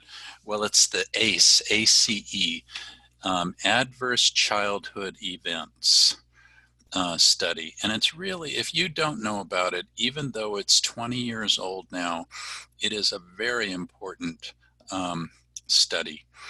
It was done in Southern California, Kaiser, with 17,000 Kaiser patients, general medical patients, who had come in for medical treatment.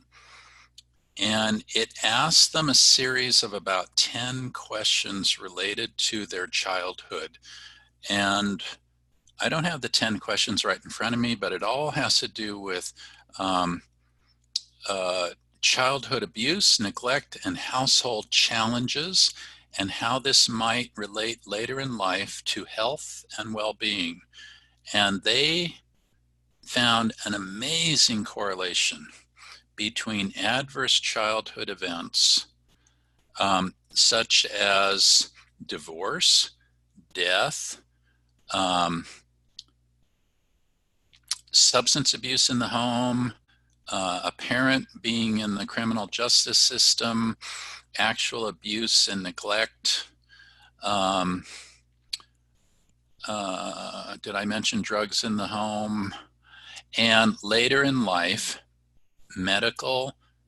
chronic medical conditions.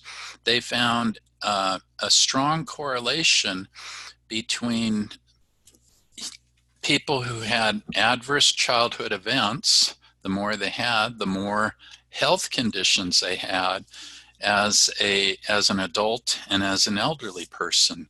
More heart disease, more hypertension, earlier death.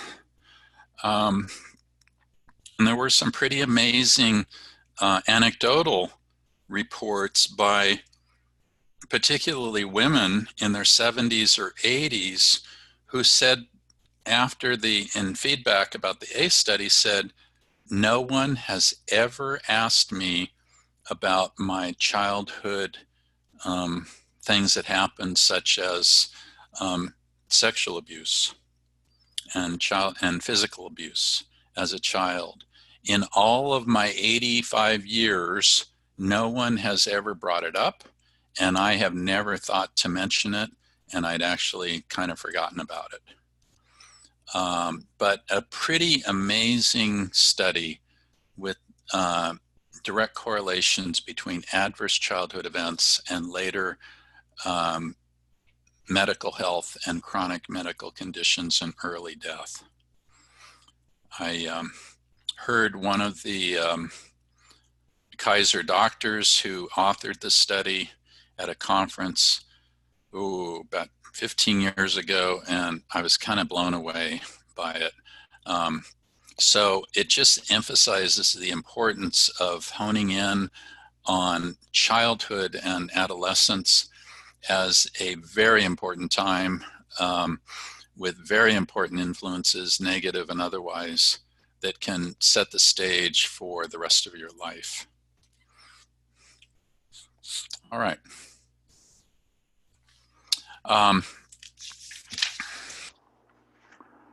Let's go on to a question, and then we'll move on from there.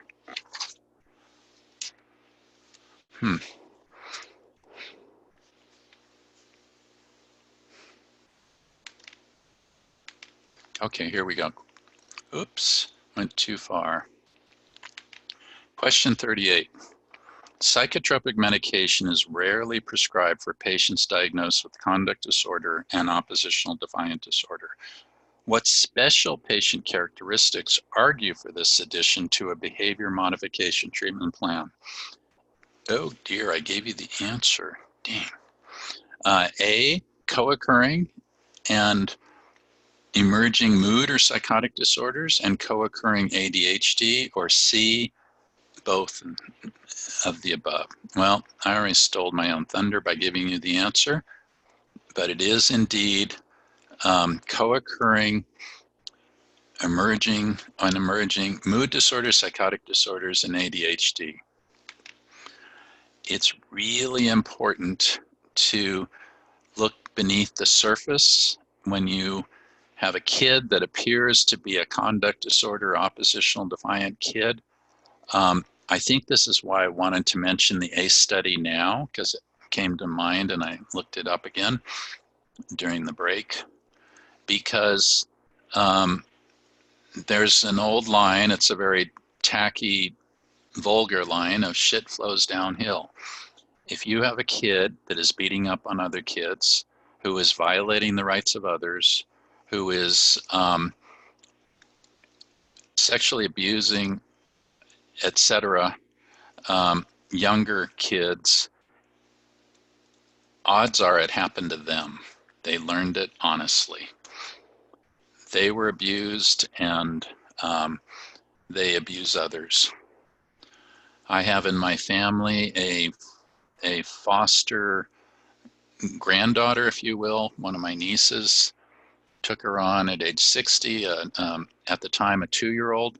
She's now 4 years old, and she came from a horrific history of parental neglect, substance abuse,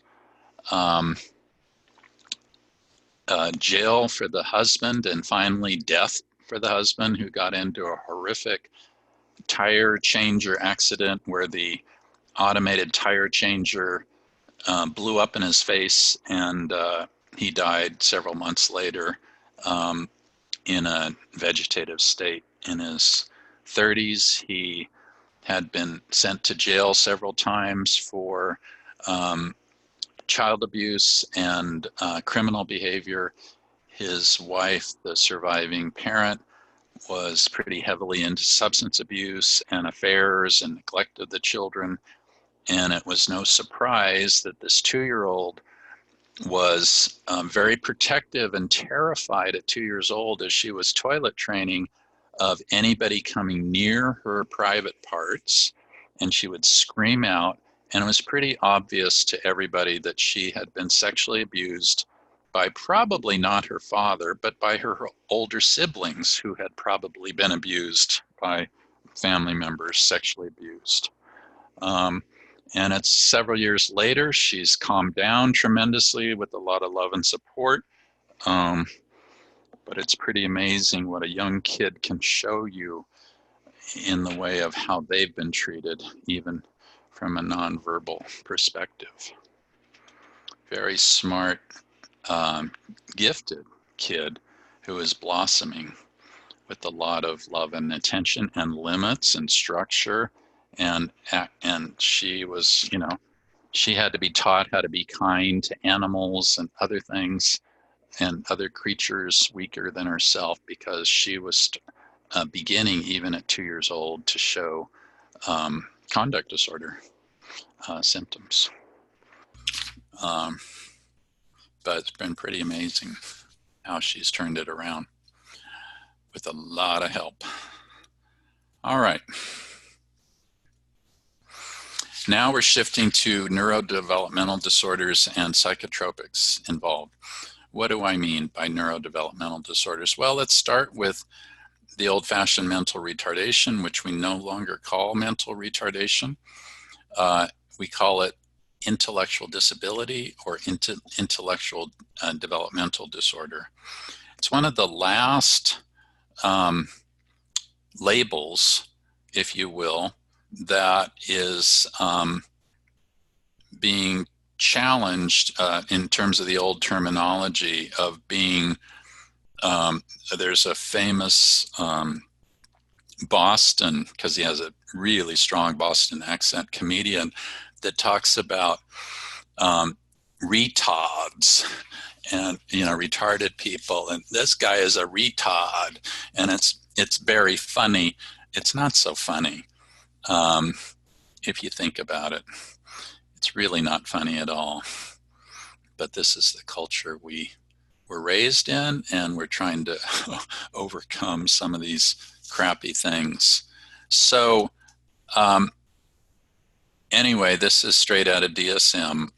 Both intellectual adaptive functioning deficits in conceptual, social, and practical domains, and you specify how intense it is, whether it's mild, moderate, severe, or profound. The ICD-11, which is the International Code of Diagnostics promoted by Europeans, has it as intellectual developmental disorder. It's the old terminology is mental retardation with an IQ of less than 70. There's a federal law called Rose's Law that replaces the term mental retardation with intellectual disability. Its onset is during the developmental period, and as I said, it includes adaptive and functioning deficits. These kids sometimes may benefit from medication, not because you want to raise their intellectual capacity or have them be juiced up and have a few more IQ points. It doesn't work. It doesn't work that way. What you would use medications or considered medications for is some of the negative behaviors that they may express, such as self-stimulation, self-mutilization, obsessions and compulsions. Now, there's a high incidence of seizure disorders, no big surprise with these kids, and there's a good amount of impulse control spectrum disorders, as they call it. So what you want to do, if you were to consider medication for such a kid, is to decrease these inappropriate thoughts and behaviors, right? be very careful with this, because any medication you use can dampen down their intellect and make them dumber. And that is going backwards with a kid with intellectual disability. So let's talk a little bit before we move on about autism spectrum disorders and the old terminology of Asperger's syndrome, which is considered high functioning spectrum or high functioning autism, done away with now in the new DSM. And it's been a bit controversial because there are Asperger groups of adults that self-identify and support each other, and they're highly offended to be told they can no longer call themselves Asperger's because the DSM deemed it not a good thing. And we should do away with the old terminology started by an Austrian pediatrician in 1944, Hans Asperger, who studied and described children in his practice who lacked nonverbal communication skills, but had and demonstrated little empathy or limited empathy with their peers and were physically clumsy. They were awkward nerds, if you will, but they didn't have intellectual deficits. They might even be brainiacs, so to speak. I remember recommending to the parent of a teenage boy that I diagnosed with Asperger's disorder, high intellectual functioning, to explore going down, this was in San Francisco, explore going down to Silicon Valley to one of the new up and coming tech companies that was focused on gaming, video games, because they were using Asperger adults and teenagers to test out games because they had the intellectual interest and concentration and a bit OC to go at these video games. Unfortunately for my patient, he was too disabled, if you will. He couldn't concentrate and settle down enough, and they tried him for several tries as a video game tester, and he washed out. He just got too distracted, he couldn't focus, he got too overstimulated by the other kids and the environment, and they couldn't use him, and they kicked him out. It was kind of sad for the dad and for the kid too. But it was worth a try. So the modern conception of Asperger's came into existence only in the 1980s, and then it went through this period of popularization and diagnosis in the early 90s. And there's even questions about whether it's distinct from high-functioning autism. And partly because of this, it just never stuck as a clear mental health diagnosis. And so we eliminate Asperger's as a diagnosis to replace by autism spectrum disorder with a severity scale. And so we're now using the terminology of this kid, this adult is on the spectrum, high functioning, low functioning, medium functioning, etc. On the spectrum. All right, so question 39. Medication is prescribed for children diagnosed solely with intellectual disability in order to improve cognition. True or false? All right, I hope that was a lob to you all. It's false. You do not improve intellectual, you do not improve cognition with a medication if someone has an intellectual disability. It just doesn't work that way.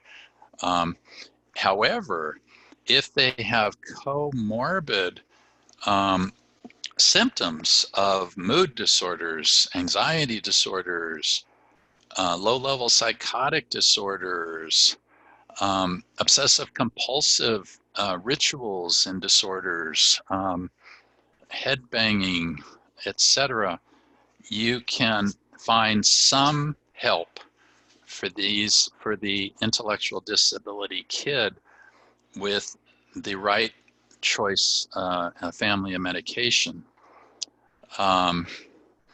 Always looking out for the possibility of decreasing their intellect, such as it is. And you have to make the cost-benefit analysis to say whether it's helpful or not, and that's by medication trial and error.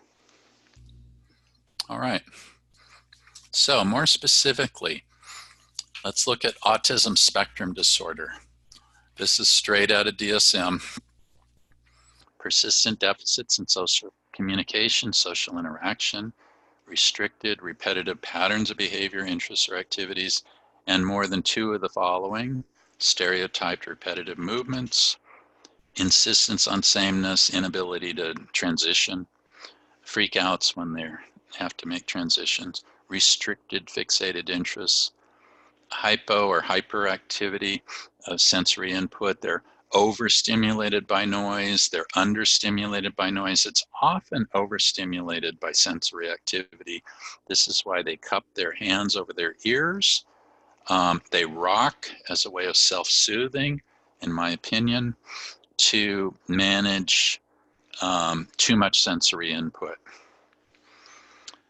You describe the severity and it with or without intellectual impairment.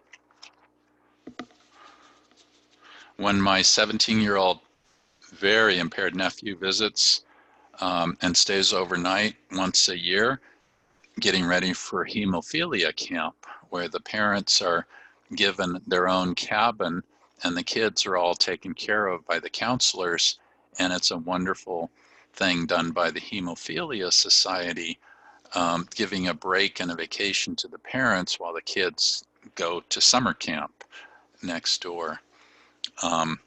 Unfortunately for my nephew, he bounced out within a day last July because he was so agitated that he wouldn't even get out of the car, and then they coaxed him out, but the counselors called the next day and said, we just can't handle him. He's too agitated, and he doesn't fit in with the other hemophiliac kids that have normal or relatively normal IQs, and his is less than 50. He just was a bad fit, and he ended up staying with the parents in their cabin for the week, and that worked out. Parents didn't get the break they were looking for, but they did. They were in nature. It was up at Big Bear in Southern California, and they said, you know, it worked out. It was worth it, given what it was. It's kind of sad though. Okay, so pharmacologic treatment. When would you use and why would you use it? Okay, let's look at atypical antipsychotics.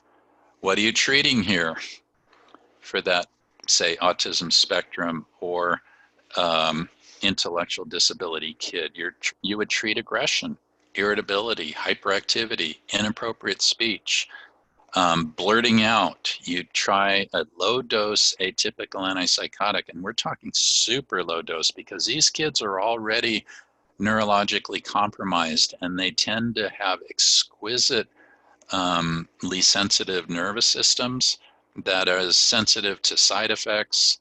And so I say go super slow on that. If you're going to try using a atypical antipsychotic such as Risperdal, start with 0.5 milligram a day and see if that's helpful. They can build up over time, so you can actually unintentionally overdose a kid if you go too fast as this buildup, because these are odd kids in their metabolism, in their neurology, in their brain functioning. So Geodon, one of the atypicals, is less likely to induce weight gain than Risperdal, Zyprexa, or Seroquel. They've also used Clozaril, Fasiclo. Remember, this is the story of the college student who went on to law school after exhibiting frank paranoid schizophrenia symptoms. it has been used in autism to help reduce hyperactivity, fidgetiness, and aggression. And Clozaril lowers the binding of dopamine to most types of dopamine receptors and other types of receptors in the nervous system. Like I said, it's usually used to treat severe schizophrenia and people who repeatedly threaten suicide. But you got to be super careful with it. If they're going to have side effects, and I mean, if anybody's going to have side effects, these kids will have the side effects. There's increased risk of seizures, agranulocytosis, the white blood cell count that can decrease severely and result in death. Particular concern is with children and adolescents and people who might already have a risk for seizures. My nephew, by the way, has occasional seizures. They're partial complex. They're not grand mal seizures, but you can see, and it's more than just the repetitive behaviors of autism. He's out of touch with reality. You can't reach him, and he's super tired after it. That's a classic seizure sequelae, is super tired and they fall asleep afterwards because their brain has sort of been on fire with the seizure. So Clozaril, also you have to be careful about increasing the dose, and of course you need to carefully monitor them. Let's talk about the SSRIs with neurodevelopmental disorders. What are we treating here? We're treating obsessions, compulsions, anxiety, aggression, preoccupation. It's not that you don't stop the preoccupation, it's just that they can fake it, not responding to it as much. They are less intense about their preoccupations.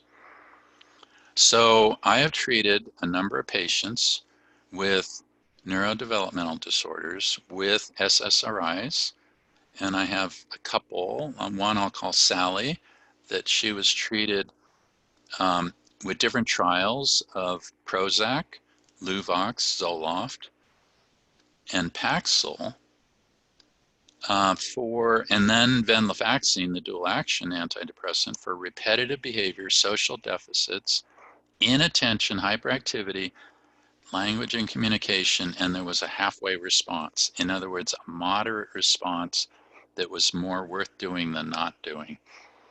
But it's kind of a trade-off.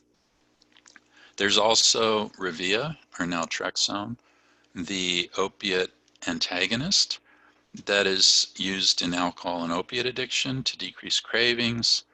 It's also used in eating disorders, and it's also used in delicate cutters, borderline personality traits, etc. It's used in the self-biters, self-mutilators, headbangers, etc. to decrease the intensity, duration, and frequency of those self-destructive behaviors. It blocks endogenous opiate receptors, so one experiences pain. So that kid, when he bit himself, he'd go, yelp, ouch. And that helps with the behavior plan to extinguish the self-mutilative behavior. It can be quite helpful. You can use it in very low dose, 12.5 milligrams for these, especially these neurodevelopmental disordered kids that are so vulnerable and their nervous system so sensitive. All right. I mentioned yesterday my 12-year-old with severe, I'd called it at the time mental retardation, we call it now intellectual disability, who we built a reward system with tokens for no self-mutilation, but we had to start with naltrexone to make it hurt when he hurt himself. And beta blockers and alpha agonists, they knock out a bit of the sympathetic nervous system, and it breaks that feedback loop that you can get kind of addicted to in your flight or fight or fear response.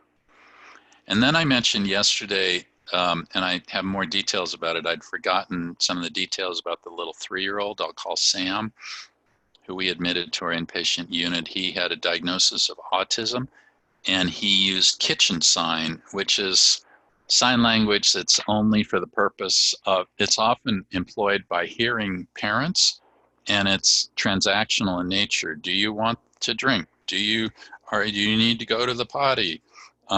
It's not deep or in-depth communication. We call it kitchen sign, to get your kitchen needs met, if you will. This little guy, Sam, was impulsively running into things, running out in traffic whenever he had a door was left ajar or not locked. He'd fall off the jungle gym and hurt himself. He had wild tantrums and screeching, if not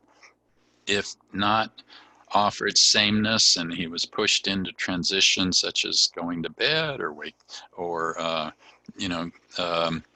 going outside or stopping some repetitive activity that he was locked into.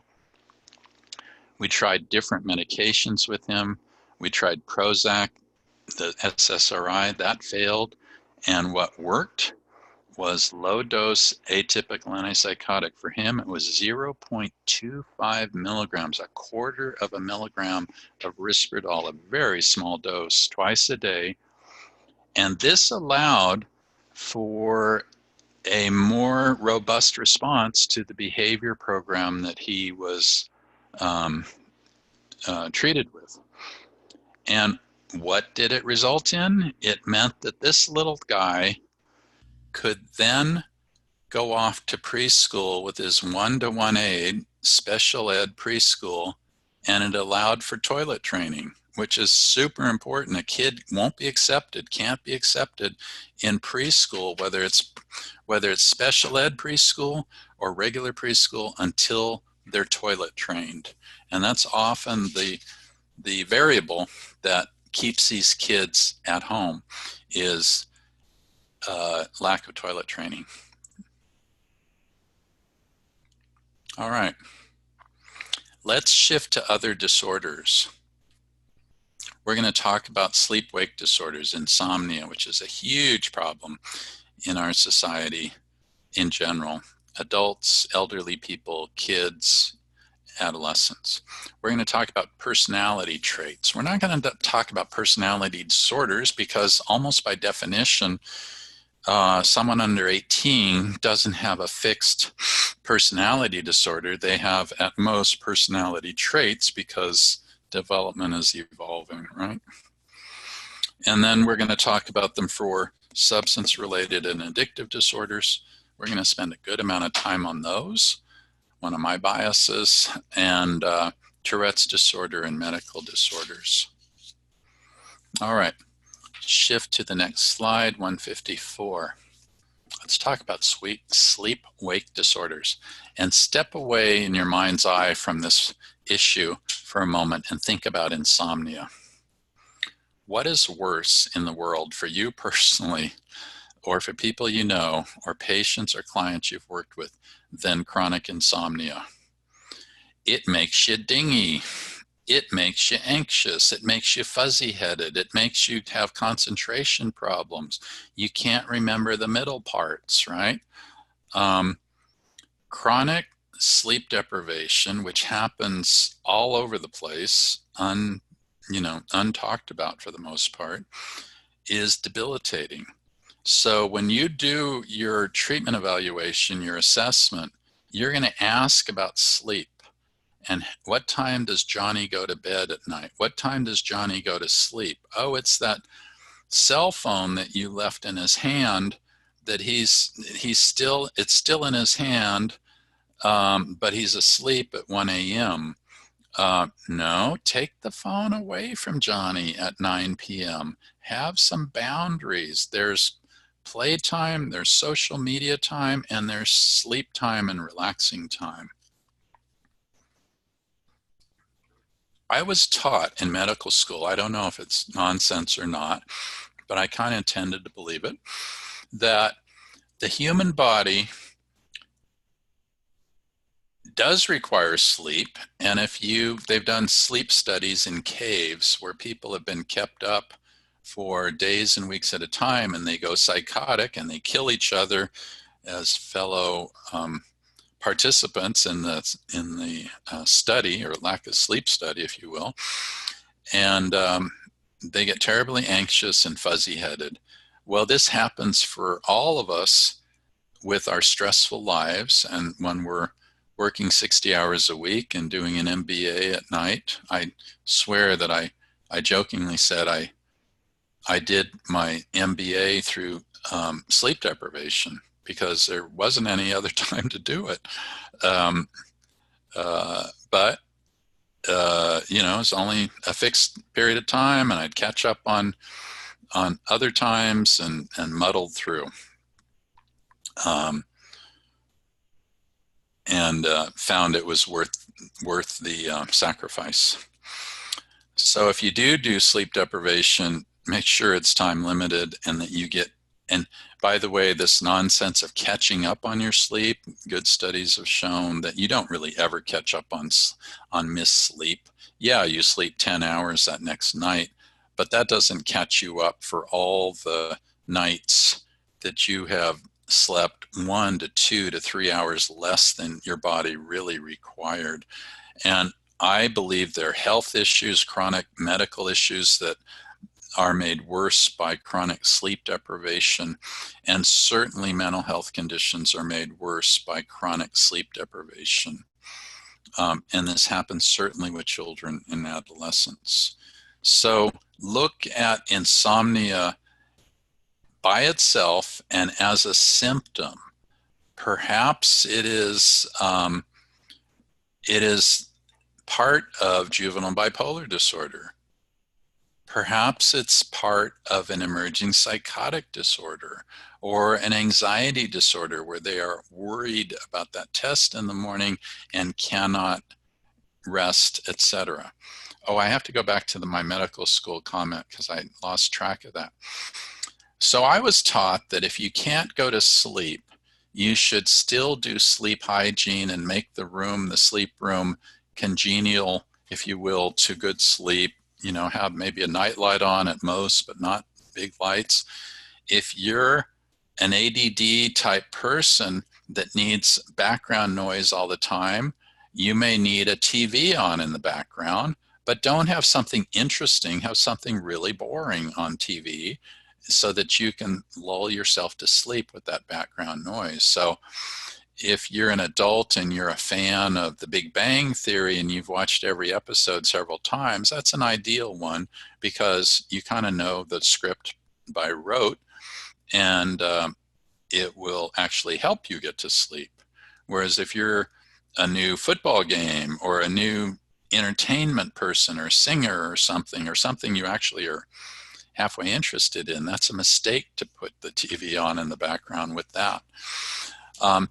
Better to have a quiet, dark room with the right temperature, the right bed, the right amount of clothing and bed covers for the right amount of warmth, but not over and not under.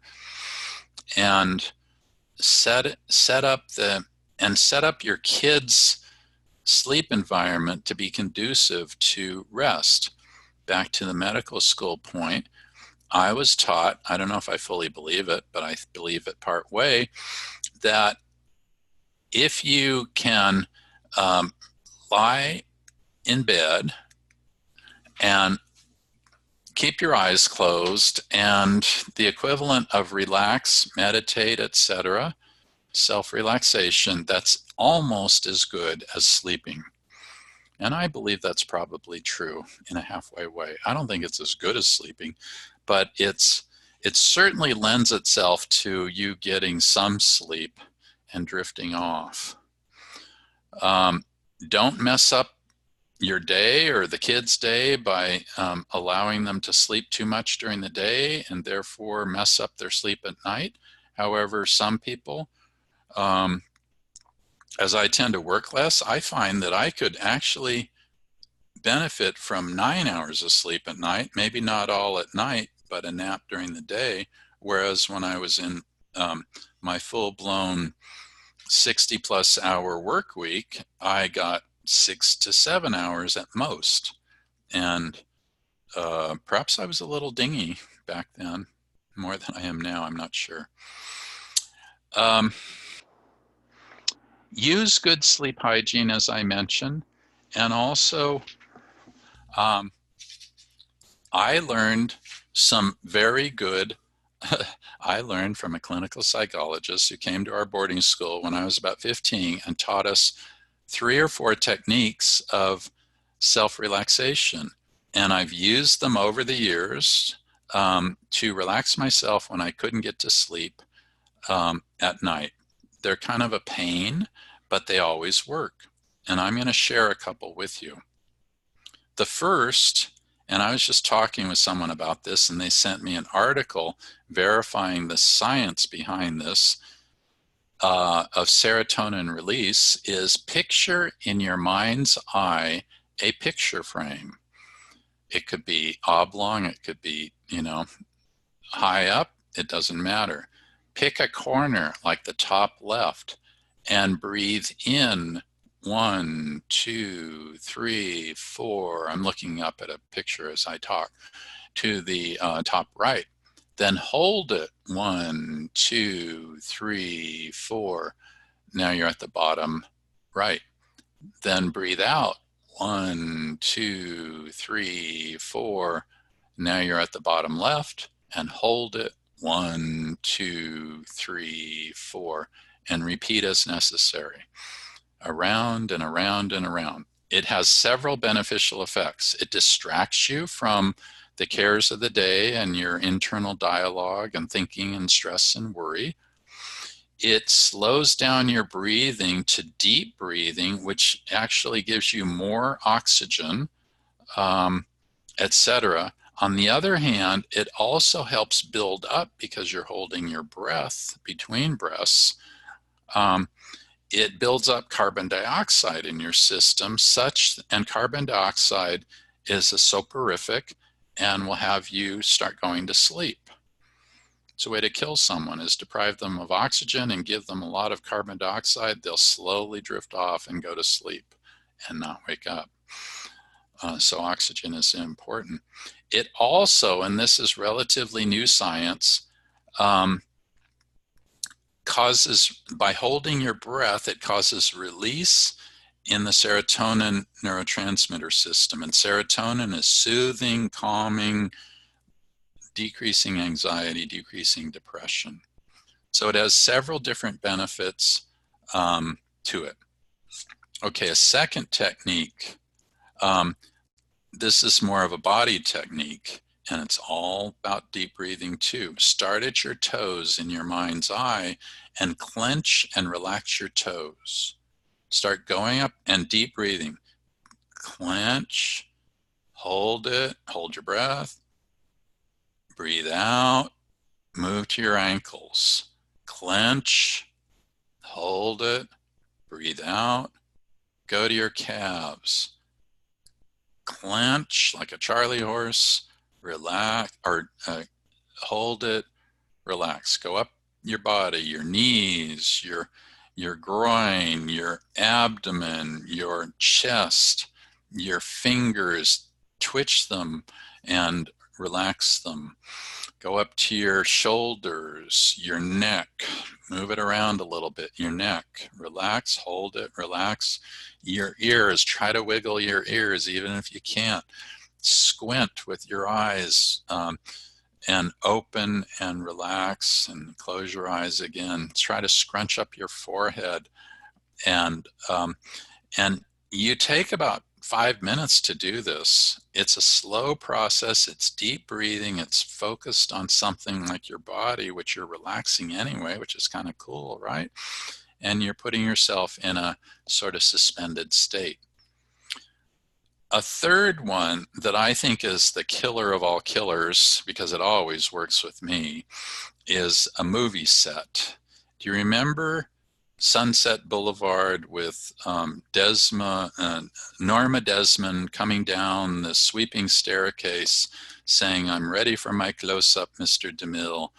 and William Holden there at the bottom of this, or no, it's Max von Sydow, I think, her director, but also servant. And so here you are at the top of this sweeping staircase. Visualize everything to throw in, including color. It has even a fog machine with fog coming up the stairs or down the stairs. You pick it so that you can't really even see your feet. And you descend into sleep. You take one step down the stairs, hold your breath, let it out. By the way, hold on to the banister. We don't want anybody falling down those stairs, tripping down those stairs. And you go once, and do it like an old person, one step at a time, where you're not going fast. You're stopping at each step. You're deep breathing at each step. You're descending into this fog. By the way, there's mood music in the background. The ambient lighting is perfect. It's probably candles, right? And candelabras, something pretty cool and dramatic, distracting. And I swear to you that within 4 or 5 steps, I am asleep every time. Kind of a pain to go through that. I'm not that big of a Norma Desmond dramatic person. I'm a WASP after all.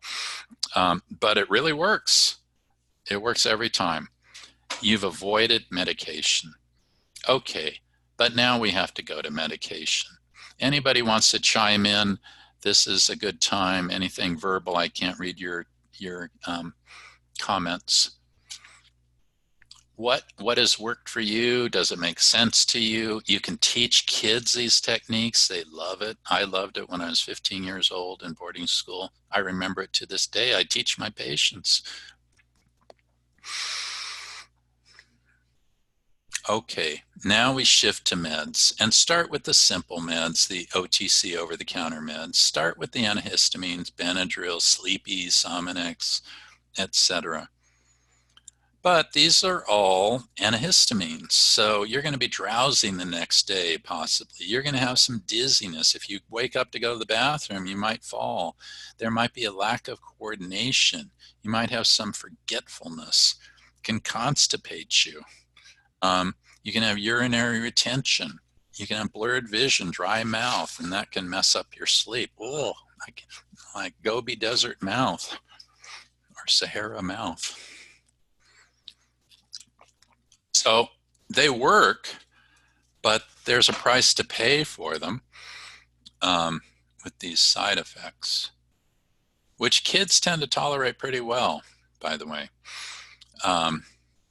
Now, you can use non-benzodiazepines, slide 55. These newer ones of Ambien and Sonata. Everybody loves trazodone, low-dose trazodone. The surgeons love to give it. It's this crappy antidepressant, tetracyclic antidepressant that is a remarkable side effect of tiredness and sleepiness. So you get a low dose, not a therapeutic antidepressant dose at bedtime, and it tires you out. Used a lot after surgery. We prescribe it a lot for inpatient psych patients. It's not addictive or habit forming, etc. The Ambiens of the world, the Sonatas and Lunestas, are really good. They're in the pyridine class, by the way, but they have a wicked possibility to them of anterograde amnesia.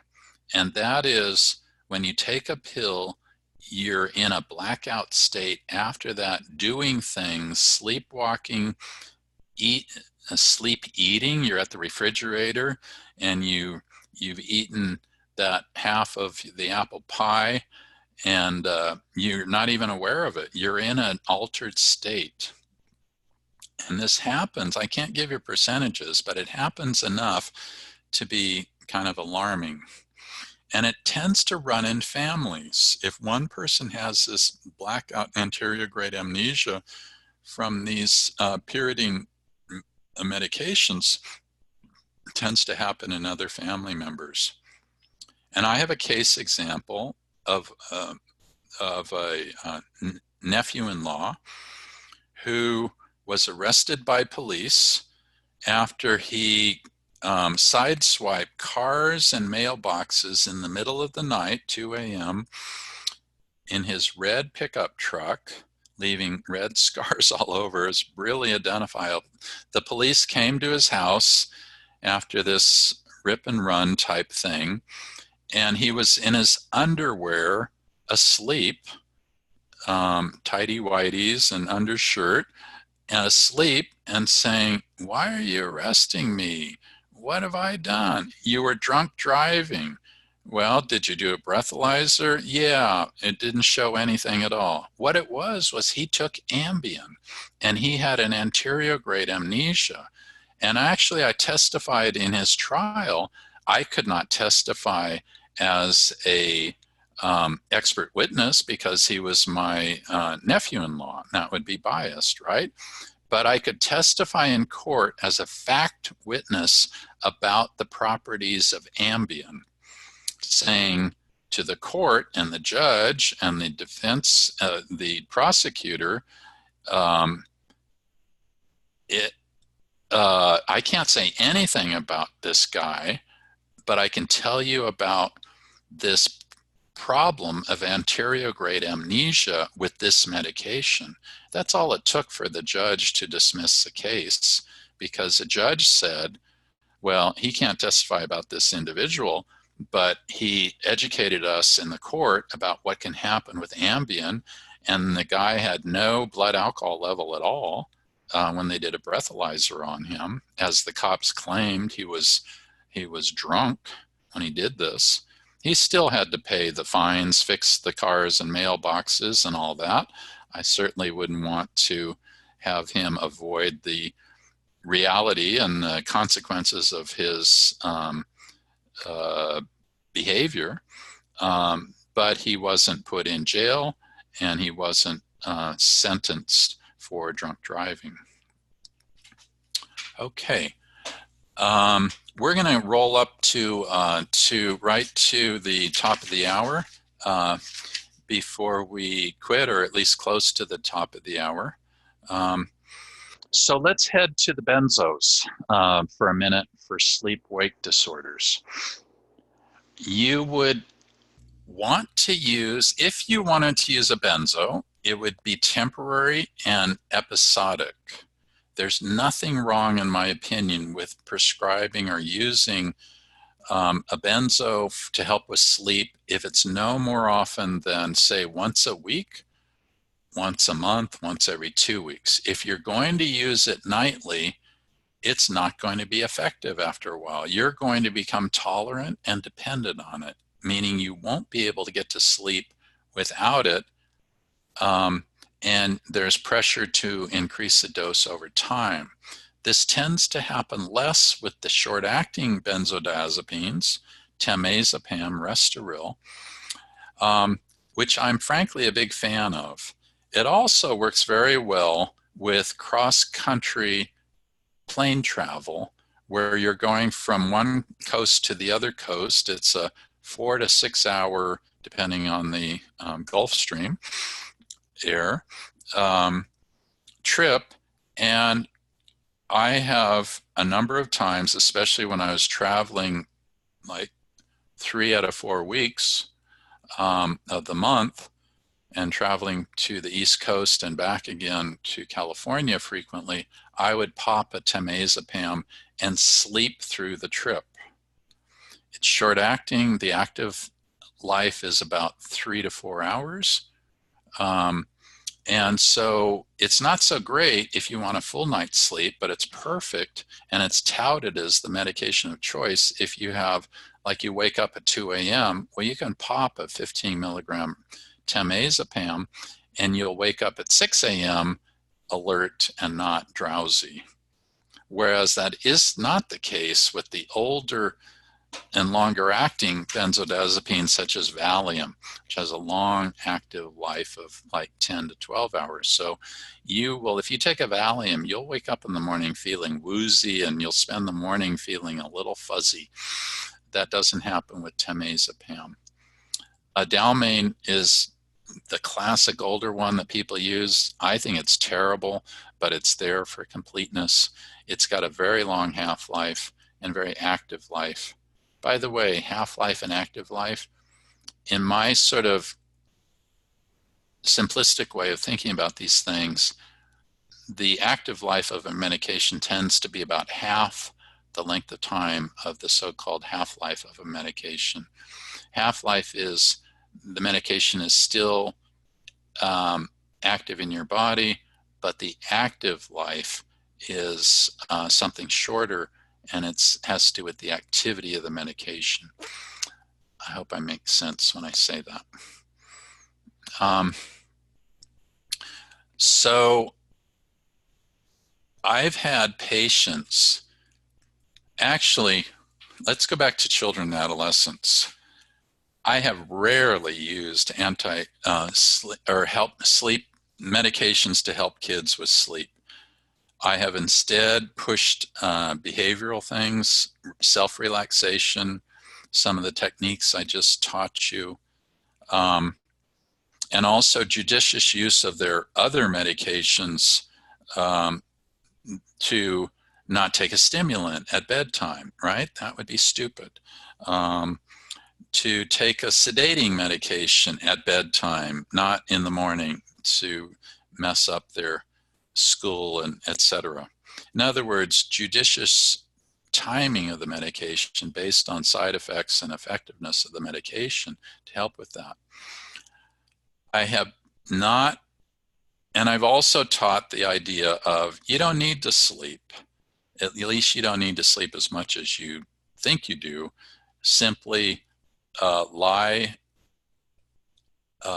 in bed in a quiet, dark room and try some self-relaxation techniques, and before you know it, you're going to be asleep. Even if you're not asleep, you've had 4 hours of peacefulness and relaxation that will be helpful to you. I have used sleeping pills with adult patients, and I had one classic patient who had chronic insomnia for about 15 years when he came to see me. He had never gotten good sleep. He was always dingy. He was always losing jobs and underemployed and unemployed because he was just too fuzzy at the work site and workplace, and he was making mistakes. And we did a very aggressive and successful plan with him of using 5 different medications in a repetitive way, circular way, so that he never used one family of medication more often than every 6 nights, if that makes sense, in a rotating way. One was a benzo, one was an antihistamine, one was a I think even an atypical antipsychotic that kind of knocked his brain, made him thoughtless. And then a lot of behavioral techniques thrown in. I think I even used phenobarbital, which is a barbiturate, but it was no more often than one every 6 nights. I saw him for 5 years plus. He moved away, and he had the most successful life and the most successful sleep that he'd ever had before. This was a fellow in his 30s. Okay, with that, we've hit the top of the hour, and we are going to take a 1-hour break and then head into psychotropics for personality traits. So I think we're right on schedule, and enjoy your hour break, and I'll see you at the top of the next hour.